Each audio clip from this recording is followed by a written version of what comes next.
Hello friends, welcome back everyone, welcome to my channel. तो चलिए एक और प्रैक्टिस सेट लगाते हैं जो हमने स्टेट पीसीएस की जो सीरीज स्टार्ट कर रखी है। तो इसमें हम जियोग्राफी के क्वेश्चन देख रहे थे 5,000 डिफरेंट। तो इसमें लगभग 3 प्रैक्टिस सेट के जरिए हमने 730 क्वेश्चन लगा लिए थे। अगर किसी ने वो ना देखे हों तो आप पहले उन 3 पार्टों को देख लीजिए, और ये पार्ट नंबर चौथा है और इसमें हम देखेंगे 730 से आगे।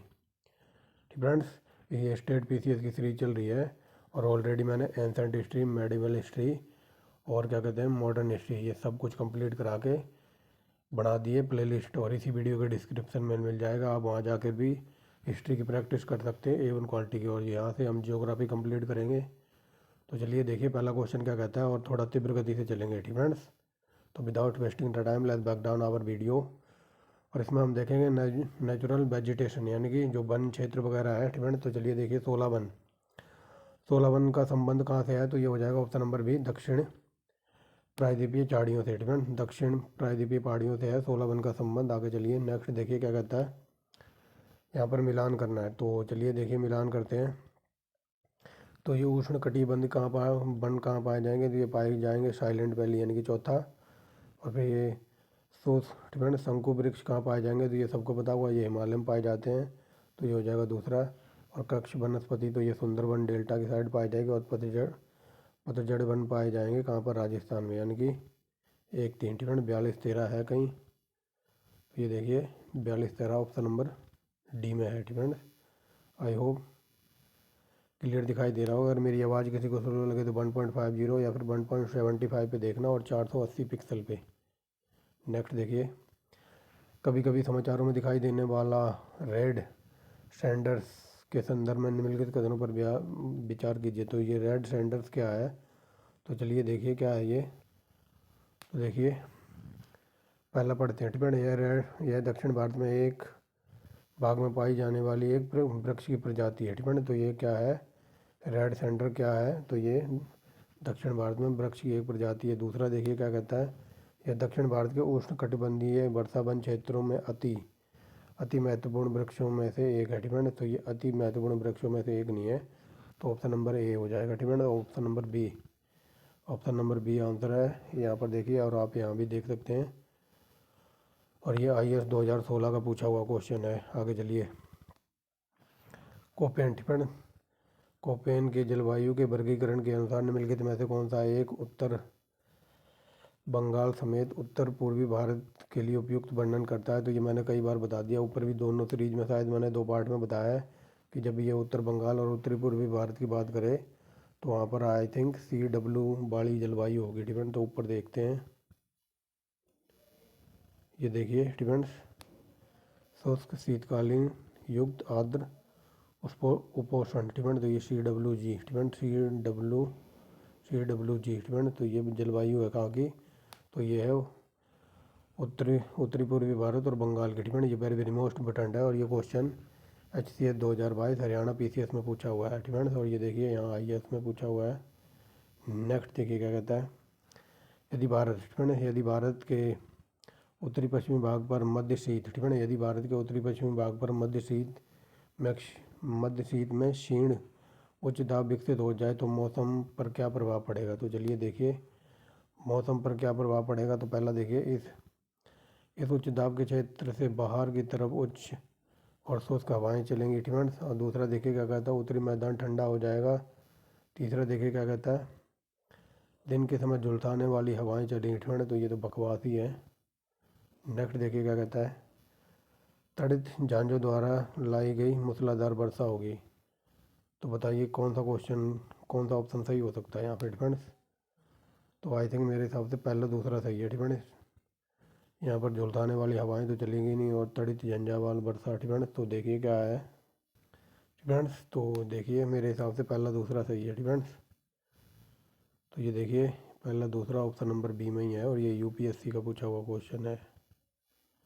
नेक्स्ट देखिए क्या कहता है, झारखंड राज्य में जंगलों के सुरक्षित वन के रूप में वर्गीकृत करने का उद्देश्य क्या था। तो बताइए झारखंड राज्य में जंगलों के सुरक्षित वनों के रूप में वर्गीकृत करने का उद्देश्य क्या था। तो देखिए बिना अनुमति सभी गतिविधियों पर प्रतिबंध डिपेंड। तो ऑप्शन नंबर बी यहाँ पर हो जाएगा। आगे चलिए, राष्ट्रीय वन नीति 2000 क्या बोल रहा हूँ, राष्ट्रीय वन नीति 1952 के अनुसार निम्नलिखित में से कौन सा एक वन के संदर्भ में सही नहीं है, यानी कि गलत बताना है। तो वन के संदर्भ में ग्राम वन, संरक्षित वन और राष्ट्रीय वन, राष्ट्रीय उद्यान वगैरह इसमें नहीं था उस टाइम 1952 की वन समिति में। डिपेंड आगे चलिए, निम्नलिखित में से कौन सा सही सम्मिलित नहीं है। तो चलिए देखिए, गेहूँ डिपेंड, ये वेरी वेरी मोस्ट इंपोर्टेंट है। ये गेहूँ की प्रजाति है शुष्क सम्राट, धान की है गोविंद, मटर की है प्रकाश, लेकिन यहाँ पर बताना गलत। तो पारस होती है, अरहर की नहीं होती पारस। डिपेंड पारस आई थिंक सरसों की होती है। तो ये देखिए सी गलत है। डिपेंड्स समझ गए होगे ना डिपेंड्स, तो सी गलत है यहाँ पर। नेक्स्ट देखिए, ये कितना था, 1 सेकेंड। डिफरेंस यहाँ पर सी ही गलत है, सी डिफरेंस। तो यहाँ गलत ही बताना था, ऑप्शन नंबर सी है इसका डिफरेंस। आगे देखिए डिफरेंस, अगला क्वेश्चन देखिए। यहाँ पर एक पेज बीच में से शायद हट गया है डिफरेंस, वो कनेक्ट नहीं हुआ है। 37 के बाद सीधा 48 नंबर दे दिया। तो चलिए देखिए, एक पेज यहाँ पर मिस हो गया है बीच में डिफरेंस। तो 48 नंबर देखिए, निम्नलिखित में से तत्व डिफरेंट, निम्नलिखित में से तत्व कौन सी एक हिमालय वनस्पति की जाति नहीं है। डिफरेंट, तो बताइए यहाँ पर कौन सा हिमालय वनस्पति की जाति नहीं है। तो हिमालय में महोगनी नहीं पाया जाता, ऑप्शन नंबर ए डिफरेंट। बाकी आप देख लीजिए। आगे चलिए, निम्नलिखित क्षेत्रों पर विचार कीजिए और यहाँ पर बताना है उपयुक्त में से कौन जैव विविधता हॉटस्पॉट है। डिफरेंट, तो जैव विविधता हॉटस्पॉट है पूर्वी हिमालय और पूर्वी मध्य सागरीय क्षेत्र। डिफरेंट, ऑस्ट्रेलिया वगैरह का इससे कोई लेना देना नहीं है। आगे चलिए, पहला दूसरा सही है यहाँ पर। डिफरेंट, ये देखिए IAS का क्वेश्चन है। नेक्स्ट देखिए, यहाँ पर मिलान करना है तो चलिए देखिए मिलान कर देते हैं। अभी बताया था ना। तो ये उष्ण कटिबंधीय आर्द्र पर्णपाती वन कहाँ पाए जाएंगे। तो ये पाए जाएंगे तराई क्षेत्र में, यानी कि 4 उष्ण। डिफरेंट, दूसरा देखिए क्या कहता है, उष्ण कटिबंधीय शुष्क पर्णपाती वन कहाँ पाए जाएंगे। तो ये पाए जाएंगे गंगा के मैदान में, यानी कि तीसरा। और अल्पाइन वन कहाँ मिलेंगे। तो अल्पाइन वन मिलेंगे अरुणाचल प्रदेश में, यानी कि पहला। और ये उष्ण कटिबंधीय सदाबहार वन तो सह्याद्री को कहते हैं सदाबहार, यानी कि दूसरा 43/12। ठीक, ऑप्शन नंबर बी में है 43/12। आगे चलिए ठीक, पश्चिमी हिमालय के उच्च पर्वतीय वनस्पति 3000 मीटर से अधिक ऊंचाई पर उपलब्ध होती है, जबकि हिमालय में यह 4000 मीटर की ऊंचाई पर उपलब्ध होती है। ठीक, एक ही पर्वत श्रृंखला में इस विविधता का क्या कारण है। ठीक, तो बताइए। यहाँ पर ये पूछा जा रहा है पश्चिमी हिमालय में जो वनस्पति वगैरह मिलती है वो 3000 की मीटर की ऊंचाई पर मिलती है, जबकि पूर्वी हिमालय में यही वनस्पति 4000 मीटर की ऊंचाई पर मिलती है। तो ऐसा क्या कारण है, इसमें डिफरेंस बताना। तो चलिए देखिए, पूर्वी हिमालय ठीक है, पूर्वी हिमालय भूमध्य रेखा और समुद्र तट से पश्चिमी हिमालय की अपेक्षा अधिक निकट है। ठीक है, तो जो पूर्वी हिमालय वगैरह है तो ये समुद्र तट से अधिक निकट पर है अकॉर्डिंग टू द पश्चिमी हिमालय। ठीक है, समझ गए होंगे, ऑप्शन नंबर ए है यहाँ पर। ठीक है, तो ये देखिए ऑप्शन नंबर ए। ठीक है, नेक्स्ट देखिए क्या कहता है। ठीक है, यहाँ देखिए ये इतनी राम कथा लिखी हुई है, बाकी इसको पढ़ने की ज़रूरत नहीं है। यहाँ पर क्वेश्चन ये पूछने की कोशिश कर रहा है कि भारत में ठीक है, भारत में सबसे ज़्यादा मैंग्रोव वगैरह का है। ठीक है, तो ये देखिए मैंग्रोव का विनाश हो रहा है। ठीक है, तो ये पूछने की कोशिश कर रहा है। ठीक है, यहाँ से देखिए, क्योंकि निर्वीकरण और मैंग्रोव का विनाश हो रहा है, इन उदाहरण के निर्देशित ध्यान दीजिए। ठीक है, यहाँ पर ये पूछ रहा है कि जो ये मैंग्रोव वगैरह हैं ये कहाँ पर पाए जाते हैं। तो मैंग्रोव पाए जाते हैं सबसे ज़्यादा सुंदरबन में। ठीक है, सुंदरबन के डेल्टा में। तो ये देखिए ऑप्शन नंबर बी। बाकी आपके लिए मैं क्वेश्चन भी पढ़ देता हूँ। ये देखिए 52 नंबर क्या कहता है, वाणिज्यिक दृष्टि से लाभप्रद वृक्षों को एक पादप कृषि के अनुपम प्राकृतिक छटा को नष्ट कर रही है। ठीक है, इमारती लकड़ी के विचार शून्य दोहन, ताड़ रोपण के लिए विशाल भूखंडों का निर्वीकरण, मैंग्रोव का विनाश, आदिवासियों द्वारा लकड़ी और अवैध कटाई और अनाधिकार आखेट समस्या से अधिक जटिल बनाते हैं। डिफेंस लवण जल कटोरिकाएँ त्वरित गति से सूख रही हैं क्योंकि निर्वीकरण और मैंग्रोव का विनाश हो रहा है। तो इन उदाहरण को निर्दिष्ट कीजिए। ठीक है, तो ये मैंग्रोव पूछ रहा है। मैंग्रोव को जो विनाश वगैरह हो रहा है तो सबसे ज़्यादा मैंग्रोव है कहाँ पर, सुंदरबन में। अगर सुंदरबन ऑप्शन में ना होता तो फिर हम जाते गुजरात की तरफ, दूसरे नंबर पर गुजरात। ठीक है, समझ गए होगे।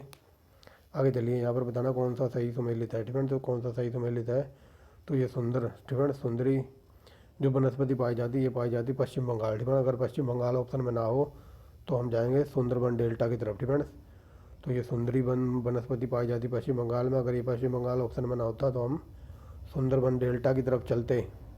आगे चलिए। ठीक है, यहाँ पर देखिए निम्नलिखित में से कौन सदाबहार फल वृक्ष है, तो सदाबहार है लोकाट, ये सदाबहार फल देने वाला वृक्ष है। आगे देखिए वृक्षावृद्धि। ठीक है, वृक्षादित क्षेत्र सबसे ज़्यादा कहाँ पर है, तो वृक्षादित से क्षेत्र सबसे ज़्यादा है पूर्वी दक्कन में। ठीक है, वन लाइनर के क्वेश्चन है आज, इसमें कुछ ज़्यादा पढ़ने लायक नहीं है। आगे चलिए, भारत में अति संघन वन। ठीक है, भारत में अति संघन वनों का सर्वाधिक क्षेत्र किस राज्य में पाया जाता है, तो सबसे ज़्यादा अति संघनन। ठीक है, संघन पाए जाते हैं, तो संघनन आई थिंक अरुणाचल प्रदेश है क्या ऑप्शन में कहीं, तो ये देखिए भारत में सबसे संघनन वन या फिर घने वन अरुणाचल प्रदेश में पाए जाते हैं, ऐसे याद रखो। आगे चलिए, भारत के निम्न राज्यों में से किस में सांगवान। ठीक है, सांगवान के पेड़ मिलते हैं कहाँ पर, मध्य प्रदेश में। आगे देखिए, सदाबहार मैंने बता दिया, सदाबहार कहते हैं सह्याद्री को। ठीक है, क्या बोल दिया मैंने, सदाबहार कहते हैं सह्याद्री को। ठीक है, और सह्याद्री कहाँ पर है, तो ये पश्चिमी घाट में पड़ता है ना, इधर ऑप्शन नंबर सी। ठीक है, अरे यही केरल वाला जो एरिया है, केरल और कर्नाटक वाला जो तट होता है, इसको पश्चिमी घाट और कई जगह ये सह्याद्री भी लिखा मिलता है। ठीक है, तो सह्याद्री सदाबहार है और सदाबहार। ठीक है, और सह्याद्री को कहते हैं पश्चिमी घाट। ठीक है, आई होप क्लियर हो गया होगा, नहीं हुआ तो आगे हो जाएगा। आगे चलिए, भारत के किस राज्य में उसके क्षेत्र का अधिकतम प्रतिशत बन रहा है। ठीक है, जब परसेंटेज में बात हो तो जाएंगे मिजोरम की तरफ। ठीक है, और जब क्षेत्रफल की बात हो तब जाएंगे कहाँ पर, मध्य प्रदेश की तरफ, जो कि आगे मिलेगा। आगे चलिए। ठीक है, निम्नलिखित समूह में से। ठीक है, निम्नलिखित राज्यों के समूह में से किसमें कुल भौगोलिक क्षेत्र का 75% से अधिक वन है। ठीक है, 75% से अधिक वन कहाँ पर है, तो देखिए अभी बताया ना 75% बताना, तो 75% से अधिक है अरुणाचल प्रदेश, मणिपुर और नागालैंड में, ऑप्शन नंबर ए। आगे चलिए स्टूडेंट्स, और ये बात हो रही है यहाँ पर किसकी, परसेंटेज की। स्टूडेंट्स नेक्स्ट देखिए। स्टूडेंट ये लॉलीपॉप क्वेश्चन है, हज़ारों बार ग्रुप सी डी एग्जाम का फालतू क्वेश्चन है कि भारत की वन नीति के अनुसार तो भारत की 1/3 ज़मीन पर वन बनाने का प्रावधान है। स्टूडेंट यानी कि 1/3। आई होप क्लियर हो गया होगा। नेक्स्ट देखिए क्या कहता है, निम्नलिखित में से कौन सा वृक्ष जो कभी सामाजिक। स्टूडेंट ये लॉलीपॉप क्वेश्चन है, हज़ारों बार ग्रुप सी डी का फालतू क्वेश्चन है, पर्यावरण का आतंकवादी कहा जाता है यूकेलिप्टिस को। Student option number D. ऐसे क्वेश्चनों में ज़्यादा टाइम वेस्ट नहीं करेंगे। आगे चलिए, भारतीय वन नीति के मुख्य उद्देश्य क्या थे। स्टूडेंट तो बताइए, भारतीय वन नीति, क्या बोल रहा हूँ, भारतीय वन नीति या फिर राष्ट्रीय वन नीति के मुख्य उद्देश्य क्या थे, तो देखिए पारिस्थितिकी। स्टूडेंट पारिस्थितिकी संतुलन को सुनिश्चित करना, तो ये तो पढ़ के सही लग रहा है। सामाजिक वानिकी को प्रोत्साहन देना, ये नॉनसेंस है। तीसरा देखिए क्या कहता है, वन प्रबंधन को जन सामुदायिक सहभागिता को प्रोत्साहित करना, ये भी बकवास है। वन नीति में जन सामुदायिक सहभागिता को प्रोत्साहित करना, यानी कि पहला चौथा, ऑप्शन नंबर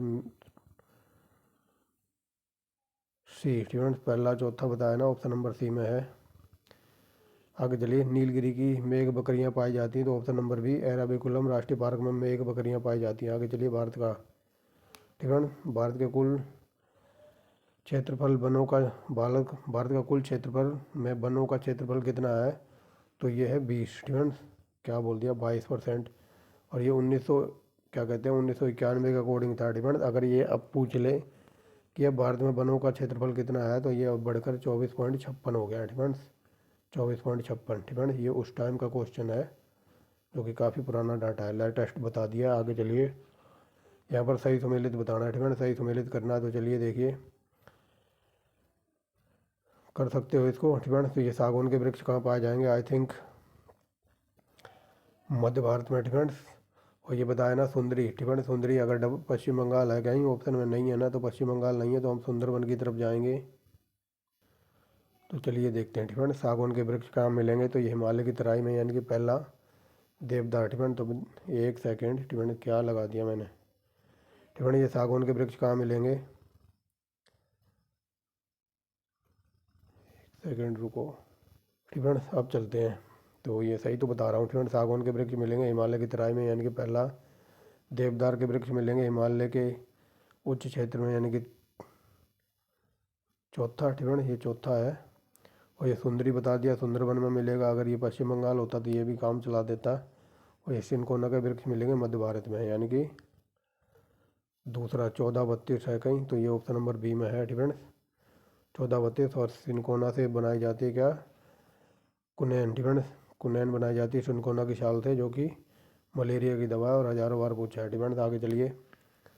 कुल भौगोलिक क्षेत्रफल के संदर्भ में वनों का उच्चतम प्रतिशत, तो प्रतिशत के लिए मिजोरम की तरफ जाएंगे। नेक्स्ट देखिए, भारत में निम्नलिखित राज्यों में से किसमें वनाच्छादित क्षेत्र का प्रतिशत सबसे ज़्यादा है, तो ये बता दिया ना। प्रतिशत की बात होगी तो हम मिजोरम की तरफ चलेंगे। आगे देख रही पश्चिमी हिमालय की शीतोष्ण पेटी में निम्नलिखित में से किस एक वृक्ष की बहुल्यता है, तो सबसे ज़्यादा पाया जाता है पश्चिमी हिमालय की शीतोष्ण पेटी में देवदार, ऑप्शन नंबर ए। सालगोन फ्रेंड, सालगोन या फिर सागौन तथा साल किसके उत्पादक हैं फ्रेंड, तो बताइए।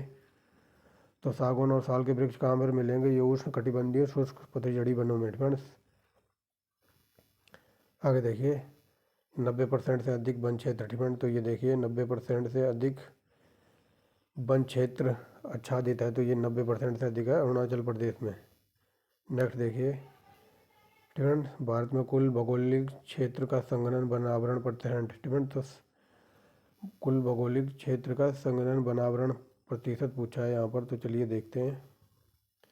तो ये हो जाएगा 12% है फ्रेंड्स। आगे चलिए।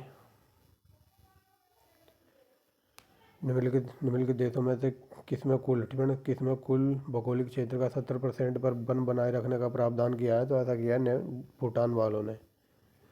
आगे देखिए, निम्नलिखित राज्यों में से किसका वन क्षेत्र भारत में सबसे अधिक है फ्रेंड, तो वन यहाँ पर क्षेत्रफल के अकॉर्डिंग बात हो रही है, तो हम चलेंगे मध्य प्रदेश की तरफ।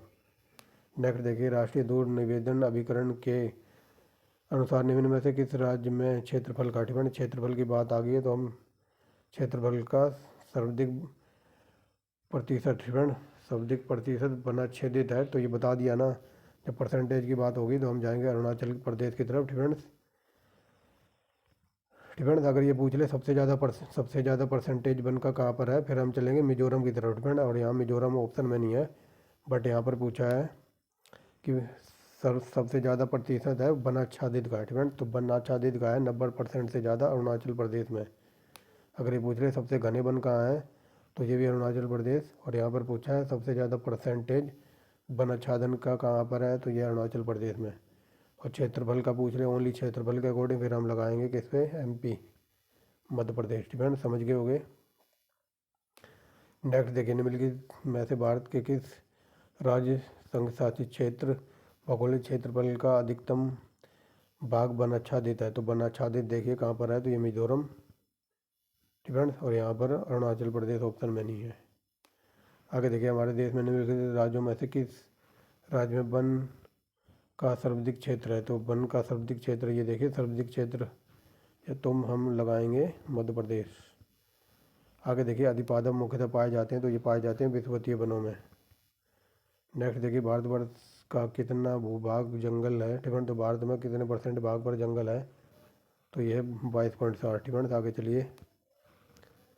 आगे देखिए, निम्न में से कौन सा वृक्ष समुद्र तल से सर्वाधिक ऊंचाई पर पाया जाता है, तो ये पाया जाता है देवदार का वृक्ष सबसे ऊंचाई पर समुद्र के अकॉर्डिंग।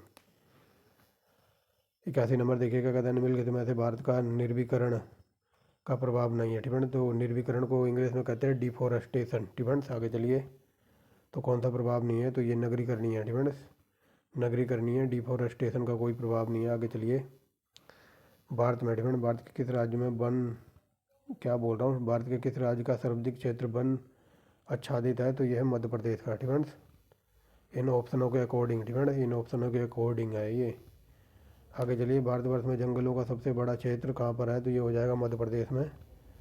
नेक्स्ट देखिए, प्रतिशत अधिकतम वन क्षेत्र फ्रेंड, प्रतिशत अधिकतम वन क्षेत्र, तो बताइए। ये देखिए परसेंटेज की बात आ गई ना, तो हम चलेंगे मिजोरम की तरफ। आगे चलिए। यहाँ पर मिलान करना है, तो ये मिलान कर सकते हो ना, अभी किया था। तो चलिए उष्णकटिबंधीय सदाहहार वन टिवन सदाहहार वन कहाँ पाए जाएंगे, तो ये पाए जाएंगे, बताइए, सदाहहार टिवन सदाबहार है ये। तो सदाबहार मिलेंगे शिलांग के पठार में, और बाकी सदाबहार कौन है, सह्याद्री भी है टिवन, ऐसे भी समझ सकते हो टिवन, यानी कि दूसरा।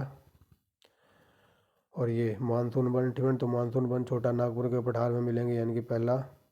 और शीतोष्ण टिवन, शीतोष्ण वन कहाँ पर मिलेंगे, तो शीतोष्ण वन मिलेंगे पूर्वी पश्चिमी हिमालय और नीलगिरी में, यानी कि चौथा।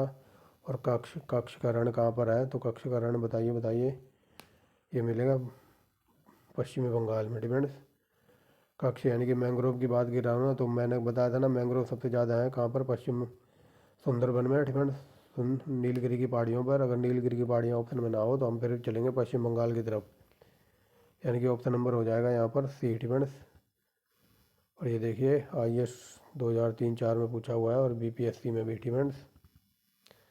नेक्स्ट देखिए टिवन, भारत में प्रति व्यक्ति वन का क्षेत्र औसत कितना है, तो ये देखिए यहाँ पर स्टार लगा हुआ है, लेकिन इसका आंसर है ऑप्शन नंबर डी टिवन, ऑप्शन नंबर डी है इसका, प्रति व्यक्ति औसत वन।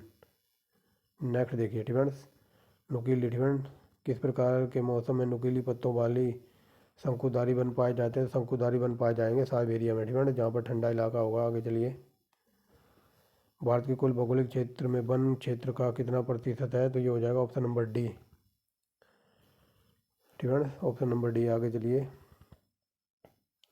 राष्ट्रीय हरित मिशन वन निम्नलिखित में से किसे टिवन, राष्ट्रीय हरित मिशन भारत निम्नलिखित में से किस राज्य में मौजूदा वनों के घनत्व को सुधारने के लिए भारत सरकार द्वारा कोई योजना चलाई गई है टिवन, तो योजना चलाई गई भारत सरकार में झारखंड राज्य को सुधारने के लिए टिवन, झारखंड राज्य में वनों को सुधारने के लिए। आगे चलिए, भारत में अल्पाबी वन कहाँ पर पाए जाते हैं, तो अल्पाई वन पाए जाते हैं सुंदरबन में। नेक्स्ट देखिए, भारत का वह राज्य कौन सा है जिसका वन आच्छादित क्षेत्रफल सबसे ज़्यादा है, तो यह है मध्य प्रदेश, इन ऑप्शनों के अकॉर्डिंग। आगे चलिए, अरावली विकास परियोजना का प्रमुख उद्देश्य क्या है, तो ये हो जाएगा मिट्टी अवक्रमण को नियंत्रित करना टिवन। एक सेकेंड टिवन, क्या बता दिया यहाँ पर है, अरावली विकास परियोजना का प्रमुख उद्देश्य पूछा है ना, तो ये पारिस्थितिकी की स्थिरता को बनाए रखना है, या फिर टिवन ये ऑप्शन नंबर डी हो जाएगा टिवन, इसके लिए सॉरी, ऑप्शन नंबर डी। यहाँ देख लीजिए आप, पारिस्थितिकी की स्थिरता को बनाए रखना, यह है अरावली विकास परियोजना का उद्देश्य। आगे देखिए, पश्चिमी हिमालय प्रदेश का प्रमुख संसाधन क्या है, तो यह है वन टिवन। नेक्स्ट देखिए क्या कहता है, निम्नलिखित टिवन, भारत के निम्नलिखित वनस्पतिक प्रजातियों में से किस एक में बृहत्तम क्षेत्रीय विस्तार है, तो ये हो जाएगा साल टिवन, साल के जो वन है तो इनका सबसे ज़्यादा विस्तार है भारत में। नेक्स्ट देखिए क्या कहता है, भारत में मैंग्रोव वनस्पति है टिवन, तो ये बता दी ना मैंग्रोव वन कहाँ पर मिलेंगे, तो सबसे ज़्यादा WB। अगर WB ऑप्शन में ना हो तो हम चलेंगे सुंदरबन की तरफ टिवन। आगे चलिए, यहाँ पर मिलान करना है, तो चलिए देखिए यहाँ पर बताना, भारत के निम्नलिखित राज्यों में से मैंग्रोव टिवन, मैंग्रोव के बारे में बताना, सबसे ज़्यादा मैंग्रोव कहाँ पर है, तो ये बताया ना सबसे ज़्यादा है पश्चिम बंगाल, यानी कि 4, और उसके बाद है गुजरात में टिवन। इन ऑप्शनों को अकॉर्डिंग बात कर रहा हूँ टिवन, आएगा फिर आएगा गुजरात, फिर आएगा क्या कहते हैं आंध्र प्रदेश, और लास्ट में उड़ीसा, यानी कि 1 और 3 टिवन, 1 और 3 यानी कि 42-13 ऑप्शन नंबर डी टिवन। नेक्स्ट देखिए क्या कहता है, जलवायु के प्रमुख घटक जो झारखंड राज्य के वन के क्षेत्र में जलवायु को प्रभावित कर रहे हैं, तो वो है जंगल की आग, ये जलवायु को प्रभावित कर रहा है। आगे चलिए, निम्नलिखित में से कौन सा कथन भारत की प्राकृतिक वनस्पति के बारे में सही नहीं है, तो देखिए जो सा सही नहीं है टिवन, तो 16 के वन मुख्यतः हिमालय के ऊपरी रीच में पाए जाते हैं, तो ये गलत है, ऊपरी रीच में नहीं पाए जाते टिवन। यहाँ पर ये वन वगैरह ख़त्म हो गए। अब चलते हैं आगे, अब देखेंगे नेचुरल डिजास्टर, वही भूकंप टिवन, भूकंप वगैरह का जो एरिया वगैरह है। तो चलिए देखिए, पहला क्वेश्चन क्या कहता है, भारत में निम्नलिखित में से कौन सा क्षेत्र उच्च तीव्रता भूकंप की मेखला में नहीं आता, तो यह कर्नाटक पठार, इस पर वेरी वेरी मोस्ट इंपोर्टेंट लगा लो, ये कई बार पूछा है टिवन। आगे देखिए, यहाँ पर बताना, निम्नलिखित में से कौन सा क्षेत्र उच्च तीव्रता के भूकंप की मेखला में नहीं आता, तो ये देखिए कर्नाटक का पठार ही नहीं आता टिवन। अगर ये पूछ ले भारत को कितने भूकंप जोन में बांटा है, तो ये भारत को बांटा है 2, 3, 4, 5, यानी कि 4 जोन में बांटा है, जो कि हम आगे देखेंगे। आगे देखिए उष्ण कटिबंधीय अक्षांशों में दक्षिणी अटलांटिक और दक्षिणी पूर्वी प्रशांत क्षेत्रों में चक्रवात उत्पन्न नहीं होते। तो इसका क्या कारण है? तो इसका प्रमुख कारण है समुद्री पृष्ठों के ताप निम्न होते हैं। ठीक है, समुद्री पृष्ठों के ताप निम्न होते हैं, इसी वजह से उष्णकटिबंधीय अक्षांशों में दक्षिणी अटलांटिक और दक्षिणी पूर्वी प्रशांतों के में चक्रवात नहीं आते। ठीक है, ऑप्शन नंबर बी। ऐसे क्वेश्चन देख लीजिए, सिर्फ IAS में पूछे जाते हैं, एकदम डीप लेवल के। तो चलिए देखिए, यहाँ पर मिलान करना है। ठीक है, एक तरफ मैंग्रोव वनस्पति है और एक तरफ है राज्य। ठीक है, तो कहाँ पर क्या मिलता है? तो ये कोरिंगा। ठीक है, कोरिंगा मैंग्रोव क्षेत्र है, तो ये आंध्र प्रदेश का है। कुंडापुर, ठीक है, कुंडापुर कर्नाटक का है। रामनाड, ठीक है, तो ये रामनाड है तमिलनाडु का। और बिखरोलिया महाराष्ट्र का है, यानी कि ऑप्शन नंबर ए हो जाएगा 1243। ठीक है, आगे देखिए, मरुद वनस्पति निम्नलिखित में से किसका अवशिष्ट लक्षण है? ठीक है, तो मरुद वनस्पति जहाँ पर रेगिस्तान वगैरह होगा, तो रेगिस्तान कहाँ पर है? तो ये कक्ष किरण की बात हो रही है। ठीक है, मरुद वनस्पति निम्नलिखित में से किसका विशिष्ट लक्षण है? तो ये कक्ष की वनस्पति का, ऑप्शन नंबर डी। नेक्स्ट देखिए, ठीक है, ये देखिए आ गया ना, भारत को यहाँ पर बताना निम्नलिखित में से कौन सा सही नहीं है। ठीक है, तो याद रखना,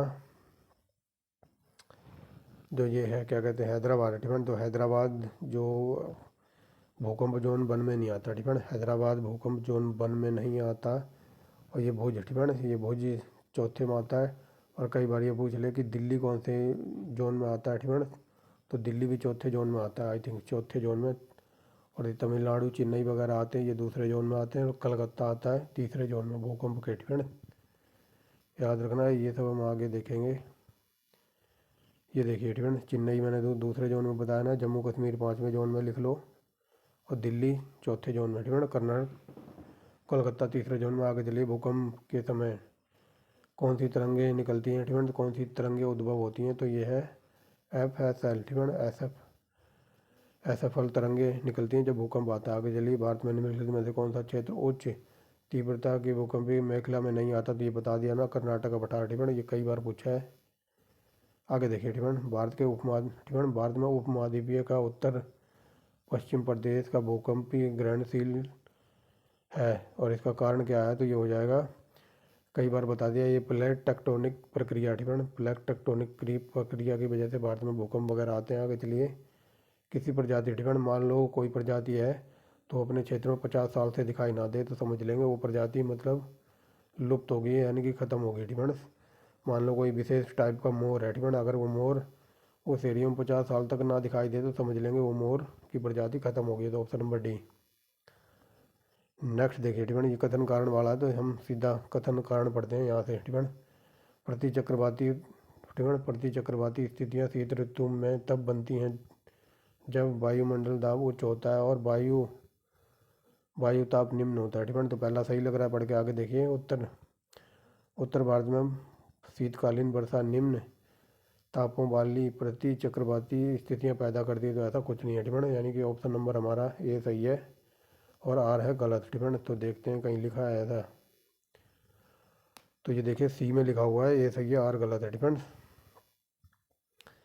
आगे देखिए, ठीक है, ये A1 क्वालिटी का क्वेश्चन है और डीप लेवल का है। ठीक है, आगे देखिए, ठीक है, यह संदेश देता कि ऑस्ट्रेलिया में हाल में ही आई बाढ़ अलीना। ठीक है, हाल में ऑस्ट्रेलिया में हाल में ही आई बाढ़ अलीना के कारण आई थी। ठीक है, यानी कि जो ऑस्ट्रेलिया में बाढ़ आई थी तो अलीना के कारण आई थी। ठीक है, अलीना और अलीनो कैसे भिन्न है? ठीक है, सुने होंगे ये टर्म तो, अलीनो और अलीना। ठीक है, तो ये very very most important term है। तो चलिए देखिए, लालीना विषुवतीय हिंद महासागर। ठीक है, हिंद महासागर के समुद्र के असाधारण रूप से ठंडे तापमान में चित्रित होता है। ठीक है, तो ये पहला गलत है। ठीक है, बता देता हूँ, दोनों यहीं पे। ठीक है, ये लालीना है और ये एलिनो। ठीक है, तो ये दोनों कहाँ पर पाए जाते हैं? ये पाए जाते हैं कहाँ पर? प्रशांत महासागर में। ठीक है, ना कि हिंद महासागर में। तो यहाँ लिखा है कि हिंद महासागर, इसी वजह से ये गलत है। ठीक है, और ये लालीना क्या करता है? तो ये लालीना तापमान को बढ़ाता है। ठीक है, और जो क्या लिखा है, ये लालीना है ना ठीक, तो ये तापमान को बढ़ाता है ठीक, इंक्रीज करता है। और ये एलिनो तापमान को नीचे करता है यानी कि ठंडा करता है ठीक, समझ गए होंगे। और ये लालीना और एलिनो ये दोनों प्रशांत महासागर में मिलते हैं, समझ गए होंगे ठीक। तो ये लालीना विषुवतीय हिंद महासागर में है, तो ये पहला ही गलत है यहीं से। और जबकि एलिनो विषुवतीय प्रशांत महासागर के समुद्र में असाधारण रूप से गर्म तापमान को चित्रित करता है ठीक।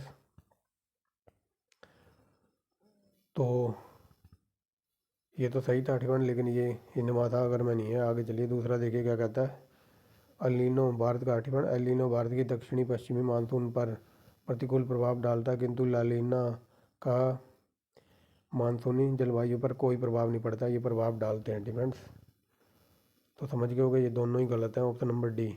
ये देखिए ये IAS 2011 का है। फ्रेंड्स याद रखना इनको, ये दोनों मिलते हैं कहाँ पर, प्रशांत महासागर में। और ये एलिनो है, ये तापमान को क्या करता है, ये गर्म करता है ठीक है, यानी कि टेम्परेचर को बढ़ाता है। और ये लालीना करता है ठंडा ठीक है, ये लालीना ठंडा करता है तापमान को, और ये एलिनो तापमान को बढ़ाता है ठीक है।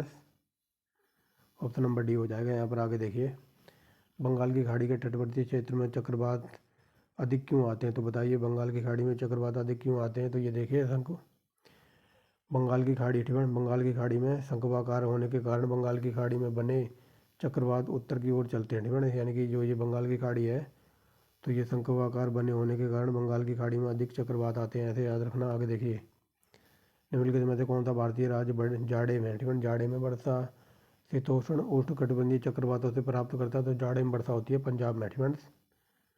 आगे देखिए, निम्नलिखित में से कौन सा सुनामी सुनामी प्रभावित क्षेत्र नहीं है ठीक है, तो कहाँ पर सुनामी प्रभावित क्षेत्र नहीं है ठीक है, तो सुनामी यहाँ तो आती नहीं है ठीक है।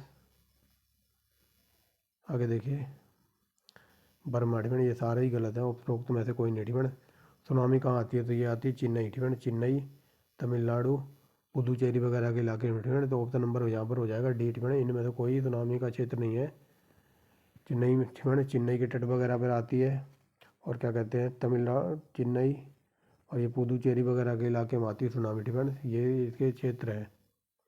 आगे चलिए, निम्नलिखित राज्यों में से किसमें सबसे ज़्यादा प्राकृतिक आपदाएं आती हैं, तो सबसे ज़्यादा उड़ीसा में ठीक है। उड़ीसा में देखा होगा हर साल चक्रवात वगैरह आते रहते हैं। आगे चलिए, महाराष्ट्र में कोयना क्षेत्र के निकट अधिक भूकंप प्रभावित करने की संभावना है ठीक है, तो ये सही है। कोयना बांध एक पुराने भ्रंश स्थल पर अवस्थित है, जो कि कोयना जलाशय में जल स्तर के परिवर्तन के साथ अधिक सक्रिय हो जाता है, तो ये दोनों सही है और व्याख्या भी हो रही है यहाँ पर। ऑप्शन नंबर बी ठीक है। आगे देखिए, सबसे ज़्यादा बाढ़ वगैरह कहाँ आती है भारत में, तो ये आती है बिहार में ठीक है, और कोसी को बिहार का शोक कहते हैं। आगे चलिए, तो ये बता दिया कोलकाता आता है तीसरे जोन में ठीक है, गुवाहाटी ठीक है, तो गुवाहाटी आएगा कहाँ पर, तो गुवाहाटी आता है पाँचवें जोन में। ये देखिए पाँचवें जोन में, कलकत्ता आता है तीसरे जोन में, और दिल्ली मैंने बता दिया था, दिल्ली आता है किसमें, तो दिल्ली आ जाता है चौथे जोन में, और चेन्नई आता है दूसरे जोन में ठीक है, समझ गए हो गए। ऑप्शन नंबर इसका हो जाएगा ए ठीक है, और ये मिलान कर लेना आप। आगे चलिए ठीक है, यहाँ पर भी बताना है मिलान करके। तो चलिए देखिए, चक्रवात वगैरह कहाँ आते हैं, तो ये तो बता ही सकते हो ना। तो चक्रवात कहाँ आते हैं, चक्रवात आते हैं सबसे ज़्यादा झारखंड और उड़ीसा में ठीक है, अभी बताया है। और सूखा कहाँ पड़ता है, तो सूखा पड़ता है मध्य पूर्वी भारत में। और भूकंप वगैरह कहाँ आते हैं, तो भूकंप आते हैं हिमालय के गिरिपाद क्षेत्र में। और बाढ़ कहाँ आती है, तो उत्तर प्रदेश और बिहार के मैदानों में बाढ़ आती है। ये IAS का पूछा हुआ है, बाकी आप सी नंबर पे लगा सकते हैं। आगे देखिए ठीक है, निम्नलिखित में से कौन भारत की सीमा में स्थित एकमात्र सक्रिय ज्वालामुखी है, तो ये लॉलीपॉप क्वेश्चन है, बैरन ज्वालामुखी डिफेंस। नेक्स्ट देखिए, यहाँ पर पूछा है भारत का एकमात्र सक्रिय ज्वालामुखी, तो यही है बैरन ज्वालामुखी, ऑप्शन नंबर बी। यहाँ पर देखिए फिर मिलान करना है ठीक है, तो ये देखिए बाढ़ वगैरह कहाँ आती है, तो अभी बताया ना बाढ़ आती है उत्तर प्रदेश और बिहार वगैरह के इलाके में, यानी कि तीसरा। भूकंप कहाँ आता है, तो गिरिपादीय क्षेत्र में, यानी कि पहला। सूखा ठीक है, तो सूखा कहाँ पड़ता है, तो सूखा पड़ता है मध्य पूर्वी भारत में, यानी कि चौथा। और चक्रवात आते हैं, तो ये आते हैं झारखंड और उड़ीसा में, यानी कि दूसरा। 3142 है कहीं, ऑप्शन नंबर ए में ही है ठीक है, लास्ट तक बने रहना, रट जाओगे इसी में। आगे चलिए, लातूर ठीक है, ये ऊट पटांग क्वेश्चन की श्रेणी का है। लातूर प्रांत किस में है ठीक है, तो लातूर प्रांत कहाँ पड़ता है, तो ये पड़ता है महाराष्ट्र में ठीक है, ऑप्शन नंबर ए। अब भारत की मिट्टियाँ देख लेते हैं ठीक है, मिट्टियाँ टाइप ऑफ वेरियस सोइल ठीक है, तो चलिए देखिए, और आज आप लोगों को लग रहा होगा कि सर बहुत तेज़ बोल रहे हैं ठीक, क्योंकि आज थोड़ा तबीयत में आराम है, थोड़ा जुकाम वगैरह का इलाज वगैरह करवाया है ठीक। तो इसी वजह से थोड़ा आज बेटर फील कर रहा हूँ, तो इसी वजह से थोड़ी स्पीड खुल गई है ठीक। खुल क्या गई है कि कल तो बुरा हाल था, कल तो वीडियो आ ही नहीं पाई ठीक। बहुत कोशिश की but I am not feeling well. कल तबीयत बिल्कुल सही नहीं थी ठीक। आगे चलिए ठीक। पहला क्वेश्चन देखिए मिट्टियों का ठीक। तो भारत के उपबंध ठीक। भारत के उपबंध पुरातात्वीय ठीक क्या लिखा है ये, भारत के उपबंध पूरा चुंबकीय परिणामों के संकेत मिलते हैं ठीक। तो कि भूतकाल में भारतीय पिंड ठीक। सिंपल वे में समझिए, ये पूछ रहा है कि जो भूतकाल में यानी कि भूतकाल को क्या कहते हैं, पास्ट में ठीक। पास्ट में जो हमारा भारतीय पिंड था या फिर भारतीय महाद्वीप था तो किसका हिस्सा था ठीक। तो ये एक सेकंड रुको ठीक। तो मैं क्या बता रहा था, अगर ये पूछ लेना कि भारतीय पिंड या फिर भारतीय स्थल पिंड किसका हिस्सा था तो उस पर लगाएंगे गोंडवाना लैंड ठीक। भारतीय अपना जो भारतीय महाद्वीप है तो ये गोंडवाना लैंड का भाग था, लेकिन यहाँ पर पूछ रहा है भूतकाल में भारतीय स्थल पिंड यानी कि जो भारतीय प्लेट है तो वो किसकी तरफ खिसक रही है, तो ये उत्तर की ओर बढ़ रही है ठीक। भूतकाल से लेकर अभी तक जो हमारी भारतीय प्लेट है या फिर भारतीय स्थल पिंड है तो ये उत्तर की ओर बढ़ रहा है ठीक। अगर ये पूछ ले भारत किसका हिस्सा था तो ये गोंडवाना लैंड का ठीक। आई होप क्लियर हो गया हुआ, ये देखिए IAS का पूछा हुआ है कि भूतकाल से लेकर अभी तक ठीक। ये अभी तक भी खिसक रही है भारतीय प्लेट या फिर भारतीय स्थल पिंड खिसक रहा है तो ये उत्तर की ओर बढ़ रहा है ठीक। और कई जगह ये आपको लिखा मिलेगा उत्तर पूर्व भी ठीक। उत्तर पूर्व भी ठीक। बट यहाँ पर उत्तर की ओर बढ़ रही है ठीक। अगर उत्तर पूर्व होता तो हम उस पर लगाते। तो ये देखिए भारतीय भूखंड तो ये बता दिया, गोंडवाना लैंड का भाग था ये बता दिया शुरू में ही। आगे चलिए ठीक। ठीक फ्रेंड्स समझ गए हो गए, ये ऊपर बता दिया ना कि भारत की जो प्लेट है या फिर भारतीय महाद्वीप है किधर खिसक रहा है तो ये उत्तर की ओर खिसक रहा है ठीक। और यह पूछ ले कि भारत का जो भारतीय प्लेट थी तो यह भारतीय लैंड था या भारतीय महाद्वीप किसका हिस्सा था, तो ये था गोंडवाना लैंड का, ऑप्शन नंबर डी ठीक। और यहाँ देखिए क्या कहता है ठीक। गोंडवाना ठीक। भारत के सैल समूह में गोंडवाना ठीक। गोंडवाना सैलों को महत्वपूर्ण जानने ठीक। सिंपल वे में समझिए, रामकथा लिखिए, इसे छोड़िए। ये पूछने की कोशिश कर रहा है कि गोंडवाना लैंड है वो किस लिए प्रसिद्ध है, तो ये देखिए ऑप्शन नंबर ए ठीक। यहाँ पर 90% से अधिक कोयला भंडार है ठीक। ये हज़ारों बार ग्रुप CD का एग्जाम फालतू क्वेश्चन है कि भारत में सबसे ज़्यादा कोयला कहाँ मिलता है, तो ये गोंडवाना लैंड में ठीक। सिंपल वे में समझिए, ये देखिए आंसर। और ये IAS का पूछा हुआ है और IAS की लैंग्वेज पे अगर जाओगे तो फिर तो पजल हो जाओगे ठीक। इसलिए सिंपल वे में समझिए। ये देखिए ठीक। भारत में गोंडवाना क्रम की चट्टानें के संबंध में निम्नलिखित कथनों पर विचार कीजिए। तो चलिए देखिए गोंडवाना, एक सेकेंड ठीक। अब चलिए गोंडवाना चट्टानों का निर्माण विध्वंस ठीक। गोंडवाना चट्टानों का निर्माण विंध्यन के बाद हुआ है तो ये सही है ठीक। इसमें प्रचुर मात्रा में कोयला पाया जाता है यानी कि पहला और चौथा सही है ठीक। बाकी ये बकवास है, पहला चौथा है कहीं ऑप्शन में ठीक। तो ये देखिए ऑप्शन नंबर बी, और आप यहाँ देख सकते हैं। आगे चलिए निम्नलिखित में से ठीक। निम्नलिखित सैल समूह ठीक। जब भी सैल समूह की बात आएगी तब हम जाएंगे कहाँ पर, बताइए कहाँ जाएंगे, तो हम जाएंगे गोंडवाना लैंड की तरफ ठीक। तो ये देखिए निम्नलिखित में से सैल समूह में से कौन सा जीवांशों में सर्वाधिक संपन्न है, तो ये है गोंडवाना लैंड ठीक। आगे चलिए ठीक। भारत में ठीक। भारत में निम्न मिट्टियों में कौन बेसाल्ट लावा के कारण बनी हुई, तो बेसाल्ट लावा से बनती है रेगुड़ मिट्टी, ऑप्शन नंबर डी। आगे चलिए निम्नलिखित में से कौन सी मृदा ठीक। निम्नलिखित में से कौन सा मृदा से संबंधित है, तो इडेफेक ठीक। इडेफेक को कहते हैं मृदा इंग्लिश में। आगे चलिए पुरातात्विक चुंबकीय साक्ष्य ठीक। तो ये बता दिया ना, भारत का भूखंड या फिर भारत का जो टेक्टोनिक प्रक्रिया है ठीक। भारत की जो प्लेट है तो उत्तर दिशा की ओर खिसक रही है ठीक। ऐसे याद रखो। आगे चलिए ठीक। निम्नलिखित में से कौन सी चट्टान प्रणाली भारत में नवीनतम है, तो गोंडवाना लैंड नवीनतम है ठीक। नवीनतम चट्टान है ये। आगे चलिए निम्नलिखित कथनों पर विचार कीजिए। तो चलिए देखते हैं। तो देखिए ठीक। प्राकृतिक गैस गोंडवाना संयंत्रों में पाई जाती है, तो बताइए यहाँ पर बताना कौन सा कथन सही है ठीक।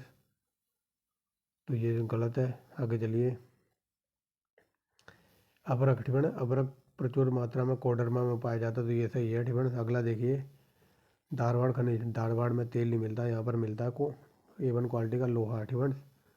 तो यहाँ पर बताना कौन सा कथन सही था, तो सही है अपना ऑप्शन नंबर ए, यानी कि अभ्रक के लिए कोडरमा में A1 क्वालिटी का अभ्रक मिलता है। आगे चलिए अगला देखिए, अपक्षय, ठीक है। अपक्षय का विचार से संबंधित, ठीक है। अपक्षय का विचार से संबंधित, तो बताइए अपक्षय के बारे में कौन सी क्रिया है। तो ये देखिए, यह प्राकृतिक क्रिया है जो चट्टानों के सूक्ष्म कणों में विभक्त होती है, तो इसको कहते हैं अपक्षय, ठीक है। Option number C. आगे चलिए, बिंद, ठीक है। बिंद शैलों में किसके बृहद भंडार पाए गए हैं, तो ये चूना पत्थर, ठीक है। चूना पत्थर कहाँ पर मिलता है, तो ये बिंद क्षेत्रों में, यानी कि बिंद शैलों में। आगे चलिए, प्रायद्वीपीय भारत में निम्न, ठीक है। प्रायद्वीपीय भारत निम्न हिमयुगों में से किस युग में हिमनीकृत हुआ है, ठीक है। तो प्राचीन भारत का या फिर प्रायद्वीपीय भारत का, ठीक है। प्रायद्वीपीय भारत में हिमयुग का हिमनीकृत कब हुआ था, तो ये हुआ था प्लस्टेशियन हिमयुग में। Option number C. आगे चलिए, ठीक है। तो ये लौह अयस्क की बात जब भी होगी, ठीक है, भारत में A1 क्वालिटी का लौह अयस्क कहाँ से मिलता है, ठीक है। तो लौह अयस्क मिलता है धारवाड़ से। ऑप्शन नंबर सी, ठीक है। अगर पूछ ले कोयला कहाँ से मिलता है, तो कोयला मिलता है गोंडवाना से, ठीक है। और ये लौह अयस्क की बात हो रही है तो जाएंगे धारवाड़ की तरफ। आगे चलिए देखिए, निम्नलिखित शैल तंत्रों में कौन भारत के कोयला निक्षेपों के लिए प्रमुख स्रोत है, ठीक है। तो बताइए कौन सा स्रोत है प्रमुख। तो ये कोयले की बात हो रही है ना, यहाँ पर कहाँ पर है कोयला, ठीक है। तो कोयले की बात हो रही है तो हम जाएंगे गोंडवाना की तरफ। Option number A. नेक्स्ट देखिए, ठीक है। निम्नलिखित में से किस क्षेत्र में धारवाड़ शैल समूह का विस्तार नहीं है, तो धारवाड़ शैल समूह का विस्तार कोरिया में नहीं है, ठीक है। समझ गए होंगे ये कोरिया कौन सा वाला कोरिया है, ठीक है। तो यहाँ पर धारवाड़ समूह का विस्तार नहीं है। नेक्स्ट देखिए, और ये छत्तीसगढ़ का पूछा हुआ क्वेश्चन है PCS में। नेक्स्ट देखिए, ठीक है। भारत, ठीक है। भारत में स्थित प्राचीनतम समूह की चट्टान, तो प्राचीनतम समूह की चट्टान कौन सी है, तो ये आर्कियन तंत्र, ठीक है। आगे देखिए, भारत में सर्वाधिक खनिज संपन्न शैल कौन सी है, तो यह है धारवाड़ तंत्र, ठीक है। आगे देखिए, भारत में दक्कन का पठार पर बेसाल्ट निर्मित लावा, ठीक है। लावा शैलों का निर्माण कैसे हुआ है, तो ये क्रिस्टेशियस युग में हुआ, ठीक है। जो भारत के दक्कन के पठार में लावा निर्मित शैलें बनी हैं तो वो क्रिस्टेशियस युग में बनी है, ठीक है। याद रखना। नेक्स्ट देखिए, निम्नलिखित में से कौन, ठीक है, ये ऊट पटांग क्वेश्चन है। निम्नलिखित में से कौन समूह में अवस्थित नहीं है, ठीक है, या फिर समूह से संबंधित नहीं है। तो ये देखिए, बालुका पत्थर होता है, चूना पत्थर होता है, सैल होती है, लेकिन नीस एक चट्टान का नाम है, ठीक है। तो यही सही तो मिलित नहीं है। और ऐसे क्वेश्चन शायद रीजनिंग में भी पूछ लिया जाते हैं कि ओड और विषम वाला बता दो, तो यहाँ पर बताना कि कौन सा समूह से संबंधित नहीं है। तो ये सैल होता है, चूना पत्थर होता है, बालुका पत्थर होता है, लेकिन नीस एक चट्टान का नाम है, ठीक है। ऐसे याद रखना।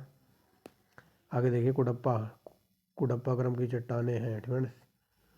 तो कुडप्पा क्रम की चट्टानें, इनमें से तो कोई नहीं लग रहा मुझे, इधर चलते हैं। तो ये देखिए, कुडप्पा क्रम में आती है क्वार्टजाइट चट्टानें, ठीक है। फिर चूना पत्थर आएगा, फिर बलुआ पत्थर, ठीक है। समझ गए होंगे, ये कुडप्पा क्रम की चट्टानें हैं। तो कुडप्पा में पहले आएगा क्वार्टजाइट, फिर चूना पत्थर, फिर बलुआ पत्थर। Option number D. नेक्स्ट देखिए, ठीक है, यहाँ पर भारत के भौमिकीय समूह को सही क्रम में लगाना। तो चलिए देखिए, पहले आएगा धारवाड़, ठीक है, ये सबसे ज़्यादा है, सबसे ज़्यादा फेमस है, ठीक है। धारवाड़ के बाद आएगा कुडप्पा, यानी कि 4, फिर 2, और फिर आएगा विंध्यन क्षेत्र, फिर आएगा दक्कन ट्रैप, यानी कि 3, 1, ठीक है। 4 4 2 3 1, 4 2 3 1, ऑप्शन नंबर ए। आगे देखिए, ठीक है, आर्थिक दृष्टि से सर्वाधिक महत्वपूर्ण चट्टानें कौन सी हैं, तो यह है धारवाड़। Option number B. आगे चलिए, धारवाड़ तंत्र की चट्टानें मुख्यतः बनी हैं, तो ये परतेदार चट्टानों से बनी है। आगे देखिए, भारत में सर्वाधिक खनिज युक्त शैल तंत्र कौन सा है, जो धारवाड़ शैल तंत्र। नेक्स्ट देखिए, यहाँ पर भी मिलान करना है, ठीक है। तो चलिए देखिए, मिलान कर देते हैं। तो ये लोकटक झील तो पड़ी होगी ना, लोकटक जल विद्युत परियोजना, तो ये मध्य प्रदेश में, यानी कि सी का दूसरा, ठीक है। सी का दूसरा देखिए, और बता देता हूँ, ठीक है। सी का दूसरा हो गया, नई बात बन रही ना, नई बात बन रही अभी बनेगी। यहाँ देखिए नैनी, ठीक है, ये नैनी नैनी सैनी हवाई जहाज पट्टी, ठीक है। तो ये नैनी आई थिंक 4 होगा इसका, ठीक है। डी का चौथा, यानी कि 24 है लास्ट में यहाँ पर, ठीक है। तुलसी स्थित कागज मिल, ठीक है। तुलसी कागज मिल कहाँ पर है, तो ये तुलसी कागज मिल है नागालैंड में, यानी कि पहले का तीसरा। और ये एस्टिमेट कार्बी एस्टिमेट, ये Karbi very very most important है यूपीपीसीएस के अकॉर्डिंग। तो ये कार्बी पड़ता है कहाँ पर, असम में, यानी कि 3124 एस्टिमेट। ऑप्शन नंबर सी मैं सही लगा रहा था। ऑप्शन नंबर सी दोबारा मिलवा देता हूँ एस्टिमेट थोड़ा बड़ा करके। तो ये तुलसी कागज मिल है, ये नागालैंड में, यानी कि तीसरा। कार्बी ये असम में पड़ता है, यानी कि पहला। लोकटक झील ये मणिपुर में है, या फिर ऐसे बोल लो लोकटक जल विद्युत परियोजना ये मणिपुर में है। और नैनी सैनी हवाई पट्टी एस्टिमेट, तो ये है कहाँ पर, तो ये है उत्तराखंड में, यानी कि चौथा 3124 ऑप्शन नंबर सी एस्टिमेट। अब देखते हैं अपना आंसर। एक सेकेंड एस्टिमेट, तो ये देखिए ऑप्शन नंबर सी ही है, यहाँ पर देख लीजिए। और ये आईएएस का पूछा हुआ है एस्टिमेट। भारत के किस सेल क्रम में मैग्नीज का उत्पादन होता है, ये वेरी वेरी मोस्ट इंपोर्टेंट है, दाढ़वार क्रम। आगे चलिए। सेल टिफन, सेल का कायांतरित तुल्यमान रूप है, तो ये है सिस्ट टिफन। नेक्स्ट देखिए, निम्नलिखित में से किस भौमिकीय क्रम का निर्माण प्राचीनतम अपसादी सेलों से हुआ है, तो ये हो जाएगा गोंडवाना। आगे चलिए टिफन, अगला देखिए क्या कहता है। यहाँ पर इनको सही क्रम में लगाना, तो चलिए देखिए सही क्रम में लगा देते हैं। तो पहले क्या आएगा, धारवाड़ यानी कि तीसरा, फिर आएगा कुडप्पा यानी कि पहला, फिर आएगा बिंदन यानी कि चौथा, और फिर आएगा दूसरा यानी कि 3142 ऑप्शन नंबर डी टिफन। आगे चलिए, भारत का सर्वाधिक खनिज युक्त सेल तंत्र कौन सा है, तो ये है धारवाड़। नेक्स्ट देखिए क्या कहता है, यहाँ पर बताना कौन सा सही सुमेलित नहीं है। तो चलिए देखिए, ऑप्शन नंबर डी को देखिए डिफेंस। डिफेंस ओलीगेसीन के समय ज्वालामुखी उद्भेदन के कारण डपन ट्रैक की रचना हुई है, तो ये गलत है। डिफरेंट समझ गए हो गए, जो ओलीगेसीन के समय ज्वालामुखी के विदेश उद्भेदन के कारण या फिर फटने के कारण डक्कन ट्रैप बना, तो ये गलत है। डिफरेंट जो सही है उनको भी देख ले। गोंडवाना समूह में चट्टानें, नदियाँ और सरोवरी उत्पत्ति की है, डिफरेंट ये सही है। बिंद बिंद समूह मुख्यतः बलुआ पत्थर, चूना पत्थर सैल से बना है, डिफरेंट तो ये दोनों सही है। और एक इधर भी सही है, इसको भी पढ़ लीजिए। डिफरेंट भारत में आद्य महाकाली है, डिफरेंट। तो चलिए ब्रेक के बाद स्वागत है, ठीक है। तब थोड़ा पानी पिया है, अब थोड़ा जाके रिलैक्स फील हो रहा है। तो चलिए ये रह गया था ना, आगे देखिए। भारत में आद्य महाकल्पीय नीस और निष्ठ प्राचीनतम चट्टान है, ठीक है। ये वेरी वेरी मोस्ट इंपोर्टेंट है। कई बार डायरेक्ट ये पूछ लेते हैं कि सबसे पुरानी चट्टान कौन सी है, तो कई जगह ये नीस लिखा मिलता है, ठीक है। तो याद रखना ये नीस सबसे पुरानी चट्टान है, ठीक है। ये ग्रुप CD में पूछ लेता है। आगे चलिए, तो देखिए ठीक है। अगला देखिए क्या कहता है। भारत में प्राचीन नवीन सत्रिक युग का निम्नलिखित में से सही क्रम लगाना है, ठीक। यहाँ पर देखिए सही अनुक्रम लगाना है। तो चलिए देखिए, सबसे पहले आएगा धारवाड़ अवसाद, फिर गोंडवाना अवसाद, फिर आएगा दक्कन लावा टर्सरिस, ठीक है, लावा टर्सियन, और फिर आएगा यरीवलन, ठीक है, ऑप्शन नंबर डी।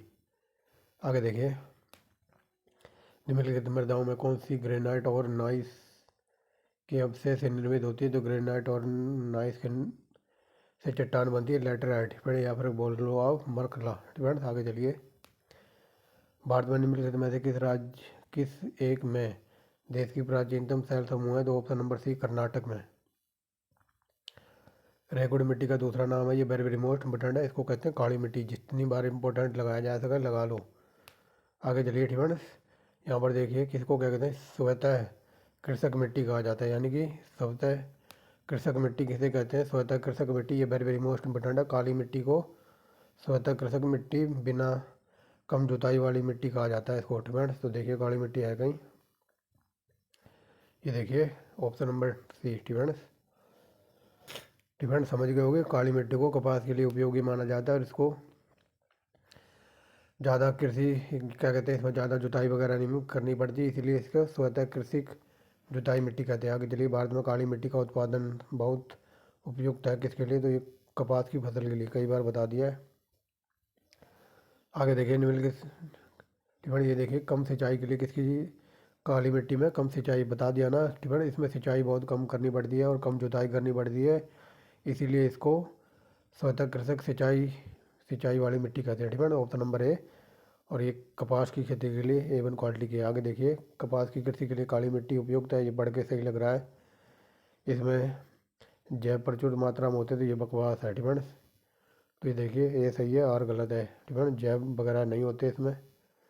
रेगुड़ी मिट्टी, ठीक है, तो काली मिट्टी कोई रेगुड़ी मिट्टी कहते हैं। रेगुड़ी मिट्टी सबसे ज़्यादा कहाँ होती है, तो रेगुड़ी मिट्टी सबसे ज़्यादा बताइए कहाँ होती है। ऑप्शन नंबर बी, महाराष्ट्र में। ठीक है, ऑप्शन नंबर बी। आगे चलिए, यहाँ देना रेगुड़ मिट्टी तो ये बता दिया है। काली मिट्टी कहते हैं, रेगुड़ मिट्टी का नाम है तो काली मिट्टी है। ठीक है, ये देखिए पीसीएस के पूछे हुए क्वेश्चन है। ठीक है, तो काली मिट्टी के लिए तो कपास के लिए काली मिट्टी उपयोगी है। ठीक है, वेरी वेरी मोस्ट इंपॉर्टेंट है ये।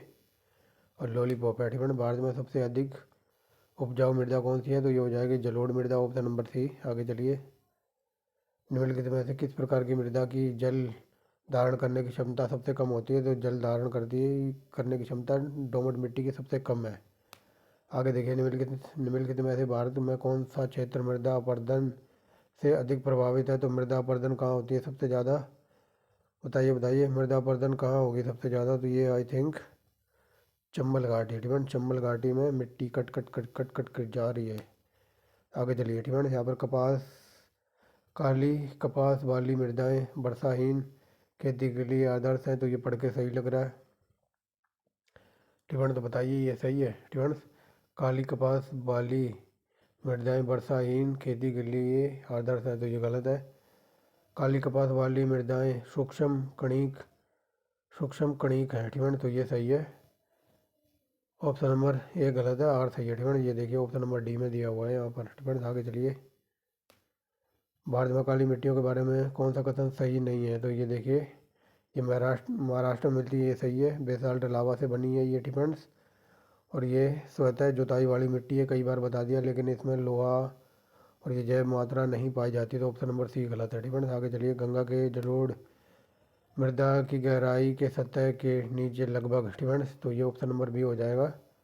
ये मैंने शायद आई थिंक पार्ट नंबर 1 में भी क्वेश्चन कराया था, तो ये हो जाएगा ऑप्शन नंबर बी। ठीक है, गंगा की जो जलोढ़ मृदा की गहराई पूछी है यहाँ पर, तो ये 6000 मीटर नीचे तक। ठीक है, आगे चलिए, किस मिट्टी में केसिका सबसे अधिक प्रभावशाली होती है, तो चिकनी मिट्टी में। ठीक है, पौधे। ठीक है, पौधे को सबसे ज़्यादा पानी कौन सी मिट्टी से मिलता है, तो बताइए सबसे ज़्यादा पानी मिलता है चिकनी मिट्टी से। ठीक है, ऑप्शन नंबर बी है, ये देखिए बी।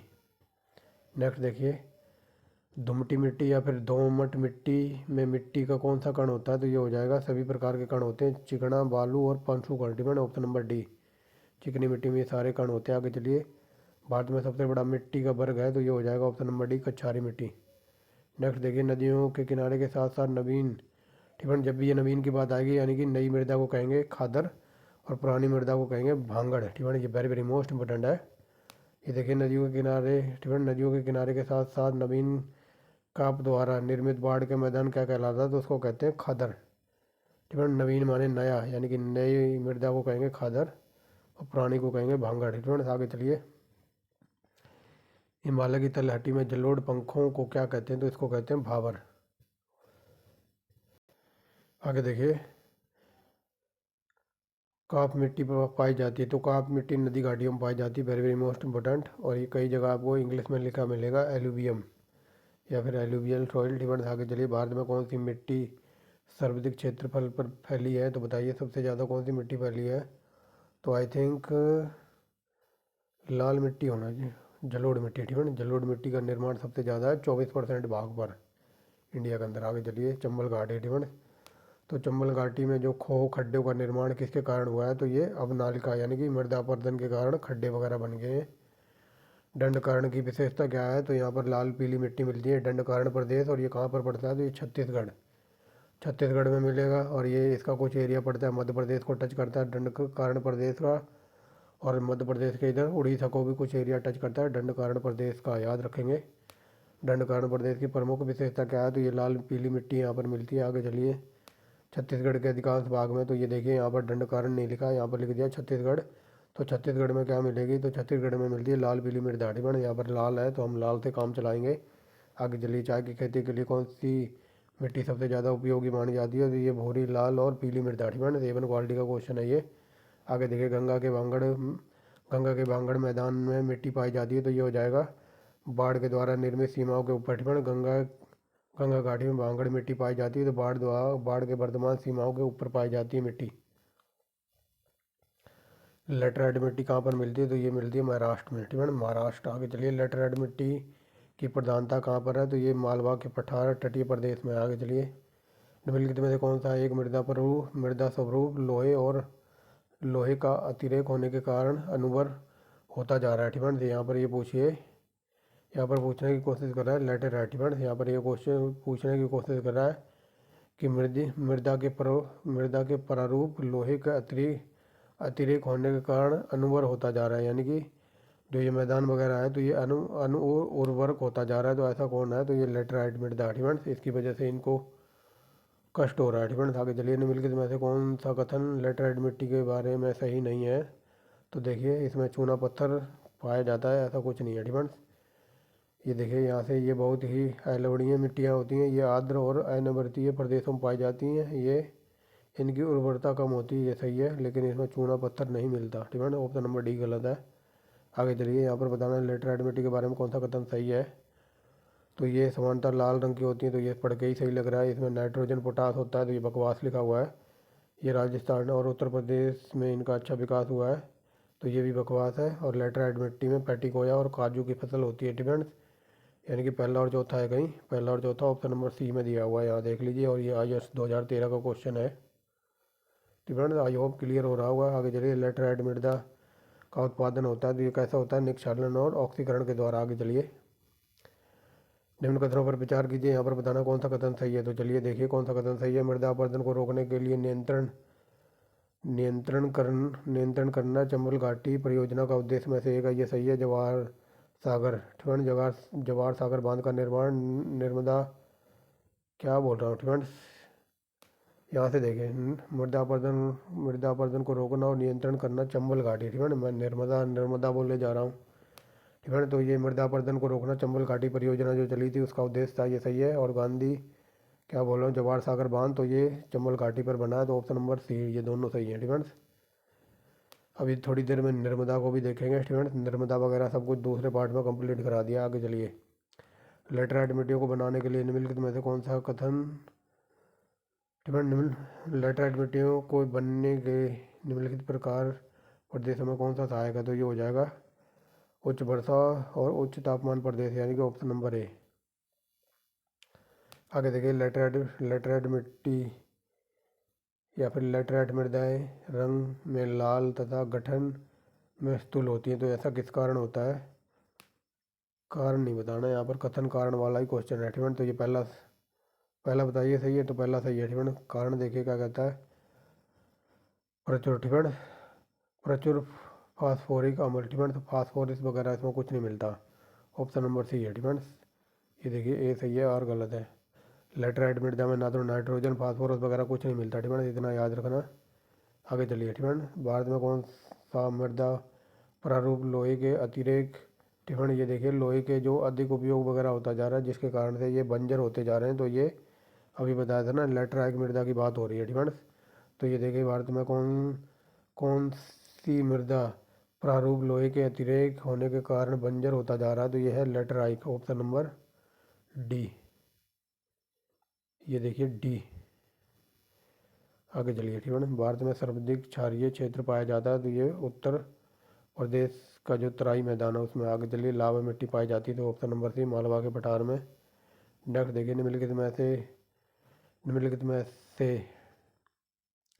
किसमें भारत में सबसे अधिक बड़ी अंतर्देशीय लवणीय आर्द्र भूमि है तो ये हो जाएगा ऑप्शन नंबर बी, गुजरात के कच्छ के रण में। आगे चलिए, मृदा, ठीक है, मृदा का अब मृदा का लवणी भवन, ठीक है, मृदा का लवणी भवन मृदा के एकमात्र सिंचित जल के बाष्पीकृत होने के पीछे छूटे नमक और खनिजों से उत्पन्न होता है। सिंचित भूमि में लवणी भवन का क्या प्रभाव पड़ता है तो बताइए, लवणी भवन का क्या प्रभाव पड़ता है तो देखिए यह कुछ मृदाओं को अपारगम्य बना देता है, कौन, लवणी भवन। ठीक है, तो चलिए आगे, ऑप्शन नंबर ए है इसका और ये IAS का है क्वेश्चन। आगे चलिए,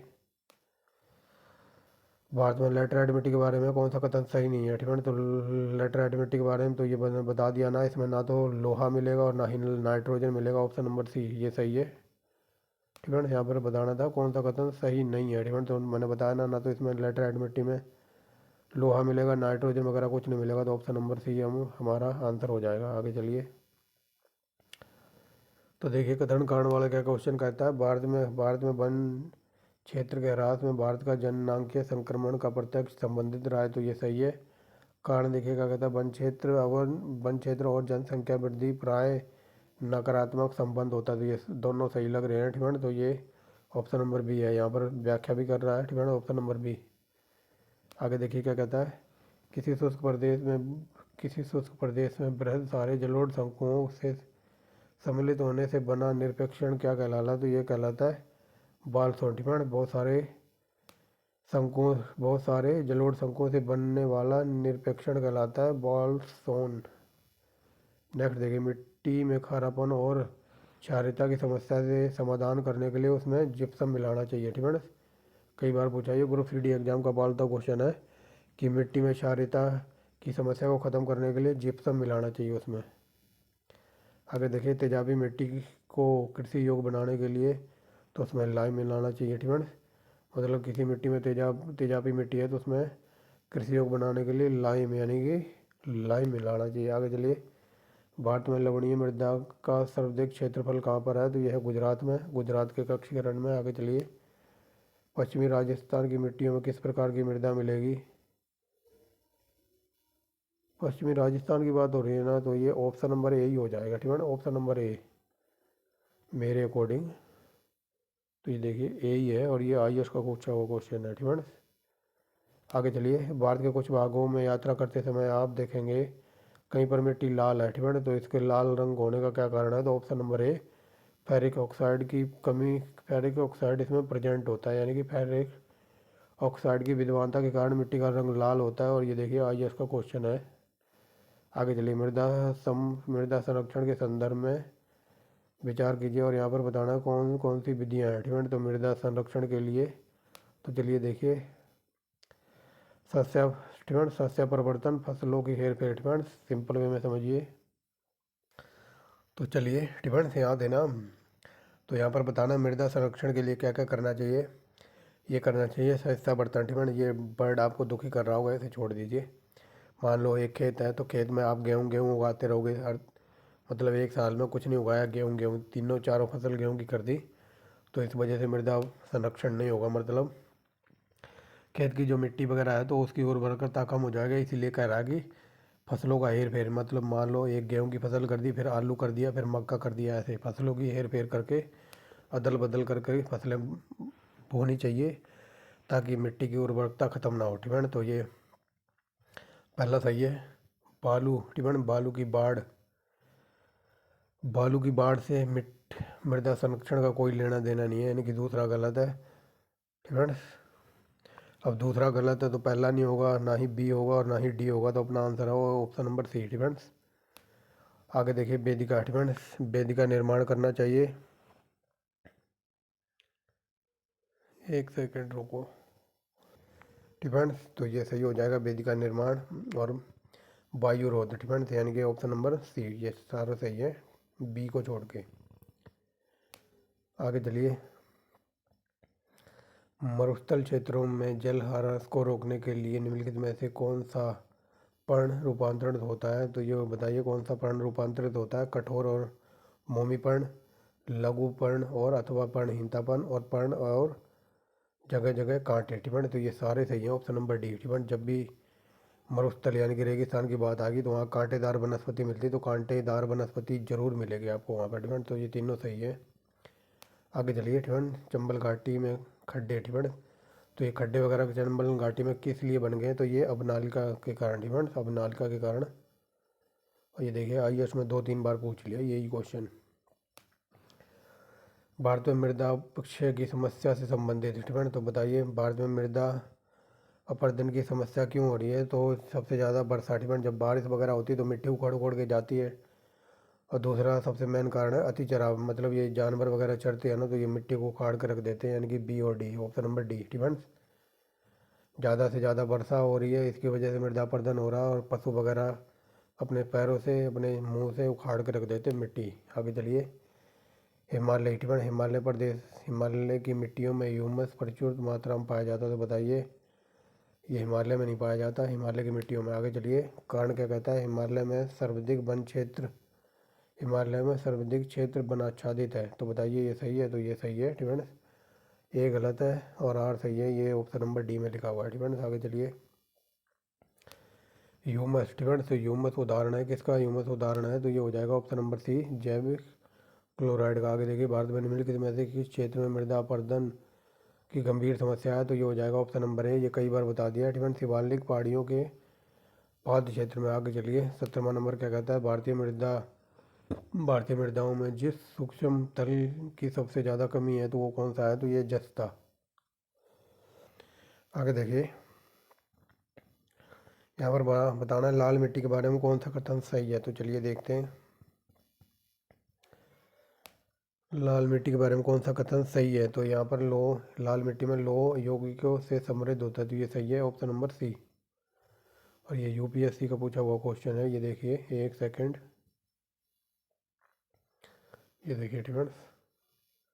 लाल मिट्टी में लोहा मिलता है, ऐसे याद रखना। भारत में लाल मृदाओं के बारे में कौन सा कथन सही है, तो चलिए देखते हैं लाल मृदा के बारे में कौन सा कथन सही है।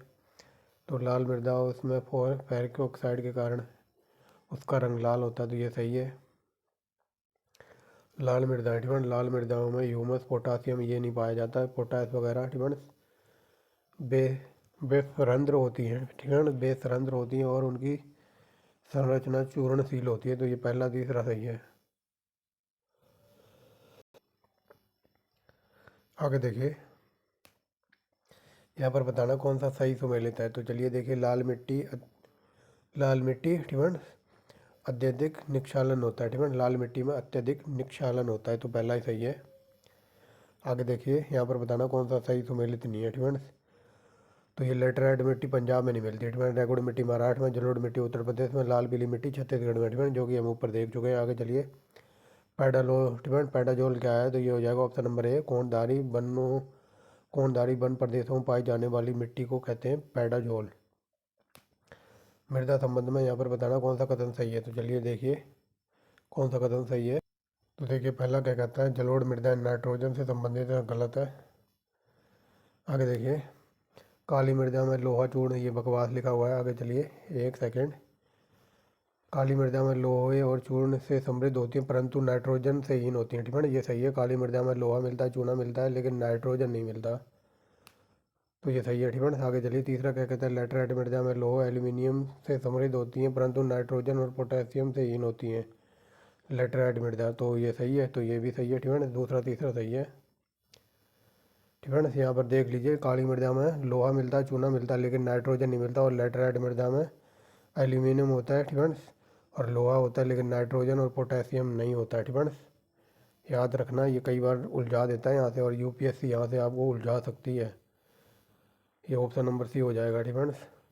आगे देखिए। निम्नलिखित तंत्रों में से किस एक में भारत का प्राचीनतम शैल समूह है, तो ये हो जाएगा आर्कियन तंत्र, ठीक है। आगे चलिए। यहाँ पर बताना कौन सा कथन सही है, तो चलिए देखिए कौन सा कथन सही है। गोंडवाना तंत्र के अनुसार समुद्री दशा के निष्पेक्ष, ठीक है ना, गोंडवाना तंत्र के अवसाद समुद्री दशा में निक्षेपित होते होते हुए थे, ठीक है, तो ये गलत है। गोंडवाना तंत्र में सेल जीवांश में है, ठीक है, तो ये भी गलत है। नेक्स्ट देखिए। एक सेकेंड, ठीक है, यहाँ पर क्या पूछ रहा है, यहाँ पर बताना गोंडवाना तंत्र में सेल जीवांशम है, ठीक है, तो ये सही है। तीसरा देखिए। गोंडवाना तंत्र में सेलों में धात्विक खनिज निष्पेक्ष होते हैं, तो ये गलत है।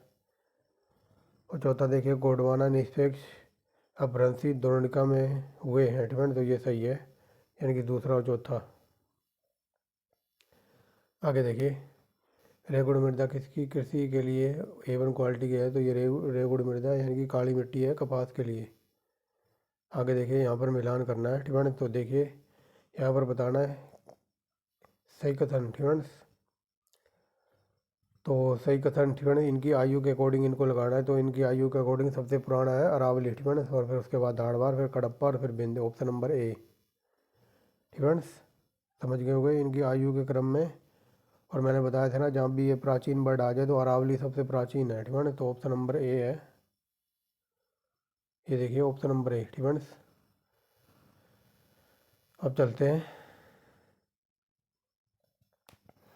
मैनिपुलेट्स प्रोजेक्ट ठीक है ना, थोड़े प्रोजेक्ट वगैरह देख लेते हैं इंडिया में कौन से प्रोजेक्ट वगैरह चल रहे हैं। तो चलिए देखिए, समांतर फसल का उदाहरण है तो ये गेहूँ और सरसों, इसको कहते हैं समांतर फसल, और ये रबी की फसलें हैं ठीक है। आगे चलिए, भारत में सर्वाधिक सिंचाई विस्तार है ठीक है, तो भारत में सबसे ज़्यादा सिंचाई कहाँ होती है, परसेंटेज के अकॉर्डिंग ठीक है, तो परसेंटेज के अकॉर्डिंग सबसे ज़्यादा सिंचाई होती है पंजाब में। आगे चलिए, निम्नलिखित नहर ठीक है, निम्नलिखित नहर प्रणाली किसके बिहार और ठीक है, यहाँ पर बताना है कौन सी नहर से बिहार में सिंचाई होती है, तो ये हो जाएगा त्रिवेणी नहर के तहत बिहार में सिंचाई होती है ठीक है, ऐसे याद रखना सिंपल वे में। आगे चलिए, यहाँ पर बताना कौन सा युग्म सही सुमेलित है, तो चलिए देखिए, इडुक्की, ये था इडुक्की तापगृह शक्ति ठीक है, तो इडुक्की पर तापगृह शक्ति परियोजना नहीं है, सबरी ठीक है।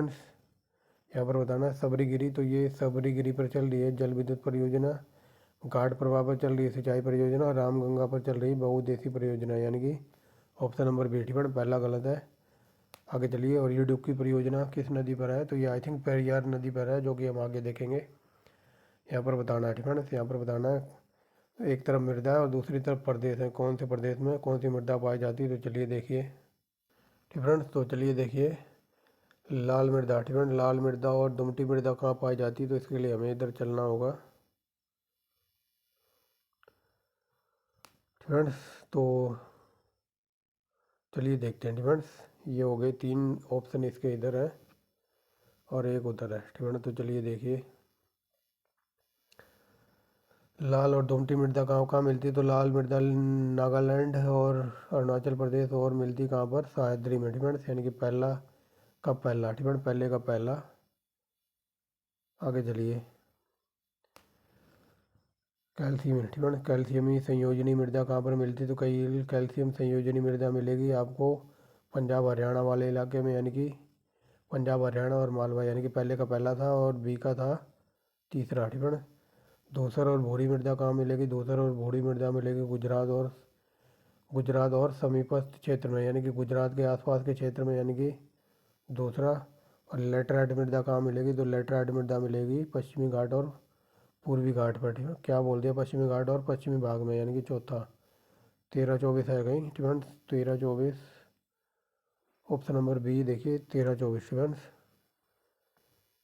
तिलैया बांध, तो ये बता दिया कई बार, ये बराकर नदी पर है, वेरी वेरी मोस्ट इंपोर्टेंट। आगे देखिए, निम्नलिखित ठीक है, निम्नलिखित में से किसी एक पर बहुउद्देशीय परियोजना के अंतर्गत टीका पारा ठीक है, टिक्कर पारा और नरोज बांध बनाए गए, तो टिक्कर पारा और नरोज बांध किसके हैं, तो ये महानदी के हैं ठीक है, महानदी। आगे चलिए, इस पे लगा लो वेरी वेरी मोस्ट इंपोर्टेंट, ये लॉलीपॉप क्वेश्चन है, हज़ारों बार पूछा है।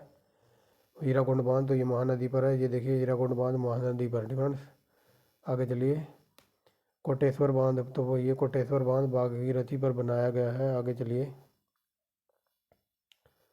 फ्रेंड्स, इन क्वेश्चनों पर ज़्यादा टाइम नहीं लगाना है मैं। आगे चलिए, किस वर्ष केंद्रीय जल आयोग ने सिंचाई अनुसंधान केंद्र बनाया था, तो ये 1984 में बनाया था सिंचाई अनुसंधान केंद्र, मेकांग गंगा पर ठीक है। मेकांग गंगा संयोग परियोजना किसने स्टार्ट की थी, तो ये देखिए ऑप्शन नंबर बी, कुछ एशियाई राष्ट्रों ने एक संयुक्त पर्यटन अभिक्रम के रूप में एशियाई ठीक है मेकांग और गंगा परियोजना स्टार्ट की थी। आगे चलिए, यहाँ पर बताना बेतवा नदी पर कौन सा बांध है, तो बेतवा नदी पर है फ्रेंड्स राजघाट बांध, ऑप्शन नंबर डी। आगे चलिए, गोविंद बल्लभ पंत, तो ये है उत्तर प्रदेश में, गोविंद बल्लभ पंत, तो ये उत्तर प्रदेश में है। आगे चलिए, निम्नलिखित में से फ्रेंड्स, निम्नलिखित में से किस राज्य में अधिकतम शुद्ध जल ठीक है, तो शुद्ध जल मिलता है कहाँ पर, सबसे ज़्यादा तमिलनाडु में सिंचाई के लिए, तो ये देखिए ऑप्शन नंबर डी ठीक है, ये IAS का पूछा हुआ है। आगे चलिए फ्रेंड्स, यहाँ पर बताना है निम्नलिखित में से किस एक से कुरनूल कडप्पा नहर निकाली गई, तो ये पेन्नूरू झील से पेन्नूरू झील से कुरनूल कडप्पा नहर निकाली गई है ठीक है। नेक्स्ट देखिए, यहाँ पर विचार करना है, तो चलिए विचार कर देते हैं। बगलियार परियोजना ठीक है, बगलियार विद्युत परियोजना का निर्माण सिंधु जल संधि के अंतर्गत हुआ है ठीक है। तो ये पहला सही है और कई बार ये ग्रुप सी डी में पूछ लेता है। फिर बगलियार परियोजना किस पर चल रही है, तो सिंधु नदी पर। आगे चलिए, यह परियोजना संघ सरकार ने, जापान से कोई लेना देना नहीं है इसका ठीक है ना। ये परियोजना भारत सरकार की है, ना कि जापान की। आगे चलिए, तो पहला सही है ठीक है, तो ऑप्शन नंबर बी। इस पे लगा लो हज़ारों बार इंपॉर्टेंट है ये ग्रुप सी डी का एग्जाम का, आज भी पालतू है और यूपीपीसीएल में कई बार पूछा है। और यहाँ देखिए आईएएस में भी पूछा, तो अलमाटी बांध कई बार बता दिया। अलमाटी यानी कि माटी कौन जो खाते थे, तो कृष्ण जी माटी खाते थे, ऑप्शन नंबर सी। तो अलमाटी बांध कृष्णा नदी पर है, यहाँ पर बताना कौन सा सही नहीं है। तो देखिए, नर्मदा अमरकंटक से निकलती है, यानी कि पार्ट नंबर दूसरा देखा होगा। तो ये सब कुछ नदियाँ करा दी हैं। घग्गर के जल के द्वारा इंदिरा गांधी नहर का प्रयोग किया जाता, तो ये गलत है ठीक है। घग्गर के जल से नहीं ठीक है, घग्गर के जल का इंदिरा गांधी नहर में प्रयोग होता है, तो ये गलत है और हमें गलत ही बताना, तो ऑप्शन नंबर बी गलत है ठीक है। ये निजमा निजमा सागर मंजीरा नदी पर स्थित है और ये मंजीरा नदी और ये पैनगंगा नदी गोदावरी के सहायक नदियाँ हैं ठीक है ना। ये सब करा दिया है। आगे चलिए, यहाँ पर बताना है निम्नलिखित में से कौन सी सिंचाई परियोजना कौन से राज्य में है ठीक है ना। तो ये दामन गंगा गुजरात की, गिरना ये महाराष्ट्र की और पेम्बा कर्नाटक की, केरल की है ठीक है ना। 1 2 3, ये पेम्बा केरल की है, गिरना महाराष्ट्र की है, दामन गंगा गुजरात की। 1 2 3 ऑलरेडी सही सम्मिलित हैं, तो ये देखिए ऑप्शन नंबर डी। आगे चलिए, और ये आईएएस का पूछा हुआ था ठीक है ना। आगे चलिए, दुलस्ती परियोजना, जितनी भी चिनाब नदी की परियोजना है ना, इनको याद कर लो, ये कई बार करा रखी है ठीक है। दुलस्ती परियोजना चल रही है चिनाब नदी पर ठीक है ना। ये दुलस्ती पावर प्लांट, तो ये चिनाब नदी पर है, कई बार पूछा है ठीक है ना। ये देखिए आईएएस में भी पूछा है 2009 में। ये दुलस्ती, तो ये है चिनाब है गया ऑप्शन नंबर सी। आगे चलिए ठीक है ना।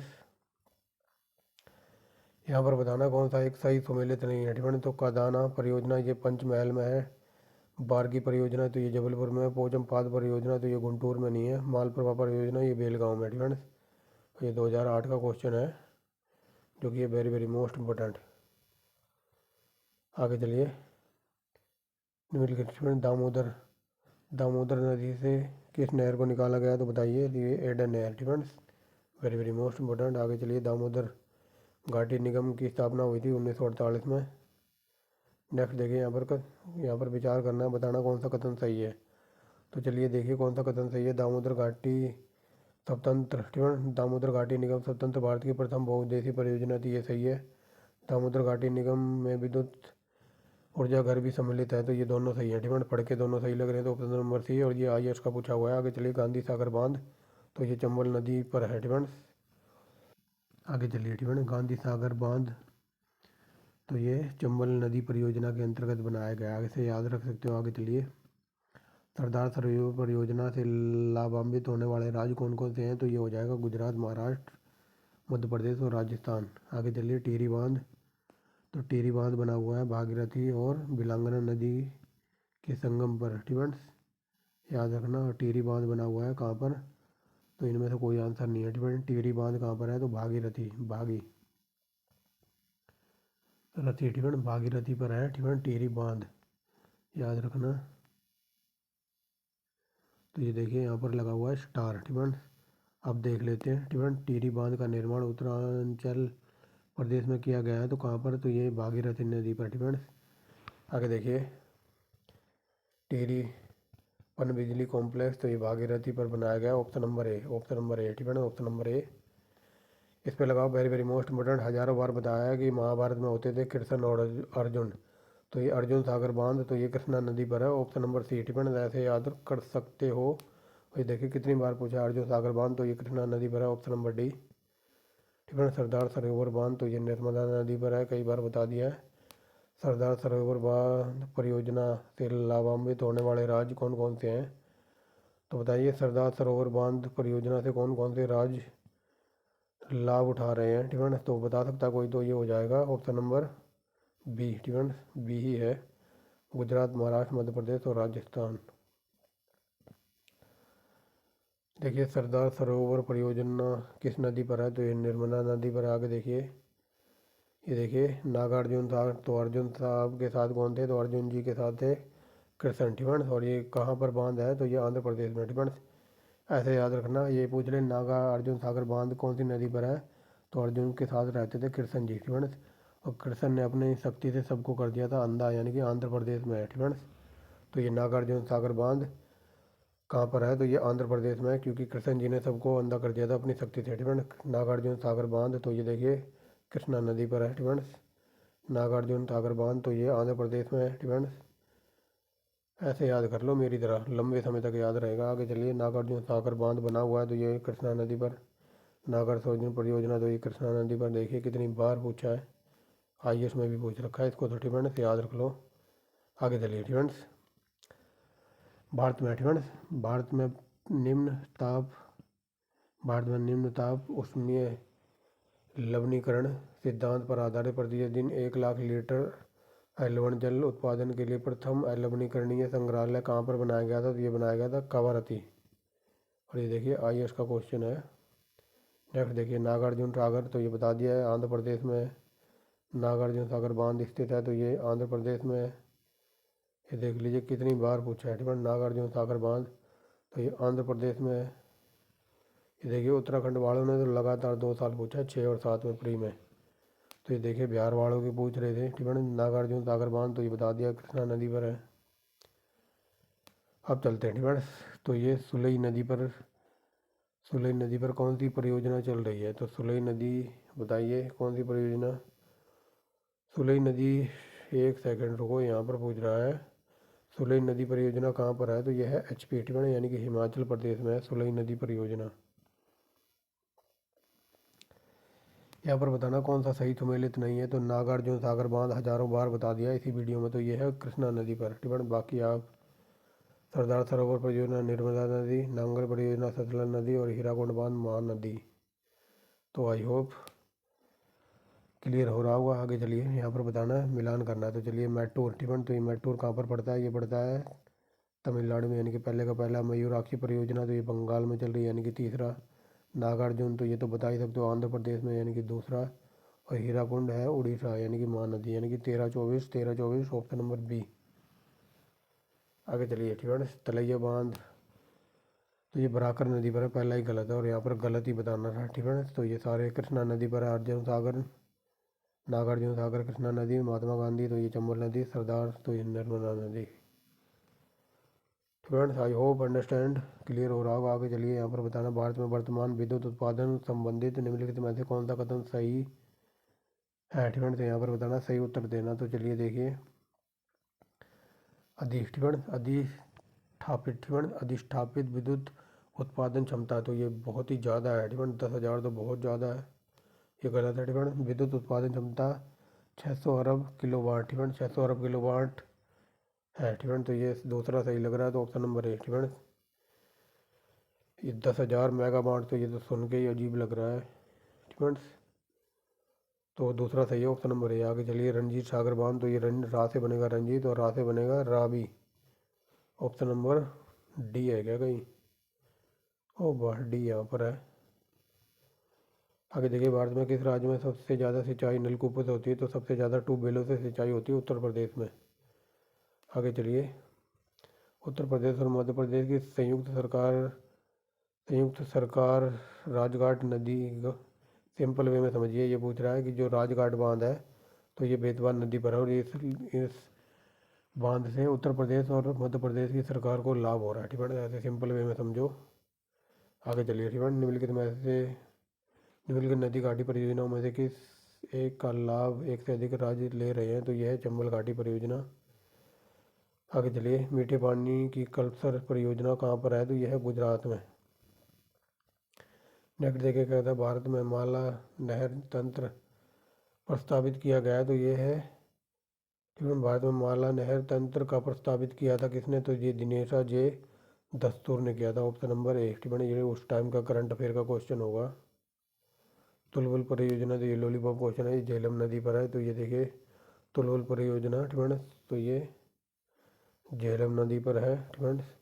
और ये तुलवुल परियोजना है तो ये झेलम नदी पर है, और ये तुलवुल परियोजना ये झेलम नदी पर है, ठीक है। आगे चलिए, तो ये भाखड़ा नांगल, ठीक है। तो अब चलिए भाखड़ा नांगल के ऊपर आगे है, यहाँ पर बताना है संयुक्त राज्य परियोजना। ठीक है, तो भाखड़ा नांगल है तो ये हरियाणा, पंजाब और राजस्थान के बीच, ऑप्शन नंबर बी। नेक्स्ट देखिए, विगत 25 वर्षों में नलकूपों का सिंचाई का सबसे ज़्यादा, ठीक है, तो सिंचाई नलकूपों के द्वारा किस में होती है, तो ये सरयू पार मैदान, यार वही उत्तर प्रदेश की बात कर रहा है। ठीक है, तो नलकूपों की सबसे ज़्यादा सिंचाई कहाँ पर होती है, सरयू पार मैदान, यानी कि पश्चिमी उत्तर प्रदेश की बात कर रहा है ये। आगे चलिए एक सेकेंड। ठीक है, तो ये लॉलीपॉप क्वेश्चन होते हैं। ठीक है, और इनको देखते उड़ा दो। भाखड़ा नागल परियोजना तो ये है सतलज पर, हीराकुंड बांध परियोजना महानदी, इडुक्की तो ये पेरियार, और नागार्जुन सागर के साथ कृष्ण जी थे। ठीक है, इंदिरा गांधी का उद्गम, ठीक है, इंदिरा गांधी नहर कहाँ से निकलती है, तो ये निकलती है हरिके बैराज। नेक्स्ट देखिए क्या कहता है, निम्नलिखित परियोजनाओं में से कौन तमिलनाडु, आंध्र प्रदेश तथा कर्नाटक का संयुक्त कार्य है, तो यह है तेलुगु गंगा। तो ये देखिए यहाँ पर कुछ क्षेत्र दिए हुए हैं तो इनको मिलान करना है। तो चलिए, ये बादाम पहाड़, ठीक है, बादाम पहाड़ किसके लिए प्रसिद्ध है, लोअस के लिए, कोडरमा, ठीक है, ये वेरी वेरी मोस्ट इंपॉर्टेंट है। कोडरमा से अभ्रक मिलता है, ठीक है, ये कई बार बता दिया। मौसा पानी again very very most important, तो मौसा पानी से तांबा मिलता है। और रवा, ठीक है, तो रवा से क्या मिलता है, रवा से मिलता है तेल, खनिज और पेट्रोलियम, तो ऑप्शन नंबर हो जाएगा यहाँ पर डी। राजस्थान इंदिरा गांधी नहर कहाँ से निकलती है, तो ये कई बार बता दिया है। ठीक है, तो इंदिरा गांधी नहर सतलज से निकलती है। ठीक है, आगे चलिए, तपोवन, ठीक है, तपोवन और विष्णुगढ़ विद्युत परियोजनाएं कहाँ पर अवस्थित हैं, तो बताइए। तपोवन और ये विष्णुगढ़ परियोजना आई थिंक सी सी ही है। ठीक है ना, मेरे अकॉर्डिंग सी था तो सी ही है। आगे चलिए, 1000वां क्वेश्चन देखिए। ठीक है, भाखड़ा, ठीक है, भाखड़ा नागल बहुउद्देशीय परियोजना निम्न राज्यों के बीच है, तो ये भाखड़ा नागल है पंजाब, हरियाणा और राजस्थान के बीच, ऑप्शन नंबर ए। ठीक है, तो और कराऊँ कि रहने दो। ठीक है, इतना ही ठीक है। आज लगभग 270 क्वेश्चन हो गए। ठीक है, जो आने वाला 5वां पार्ट होगा तो हम 1000 से आगे कंटिन्यू करेंगे। ठीक है, तो कंटेंट वगैरह पसंद आता है तो आप एक लाइक कर सकते हैं। ठीक है, और ऐसी वीडियो देखने के लिए चैनल को सब्सक्राइब कर सकते हैं। तो thanks for watching the video and wait for next video.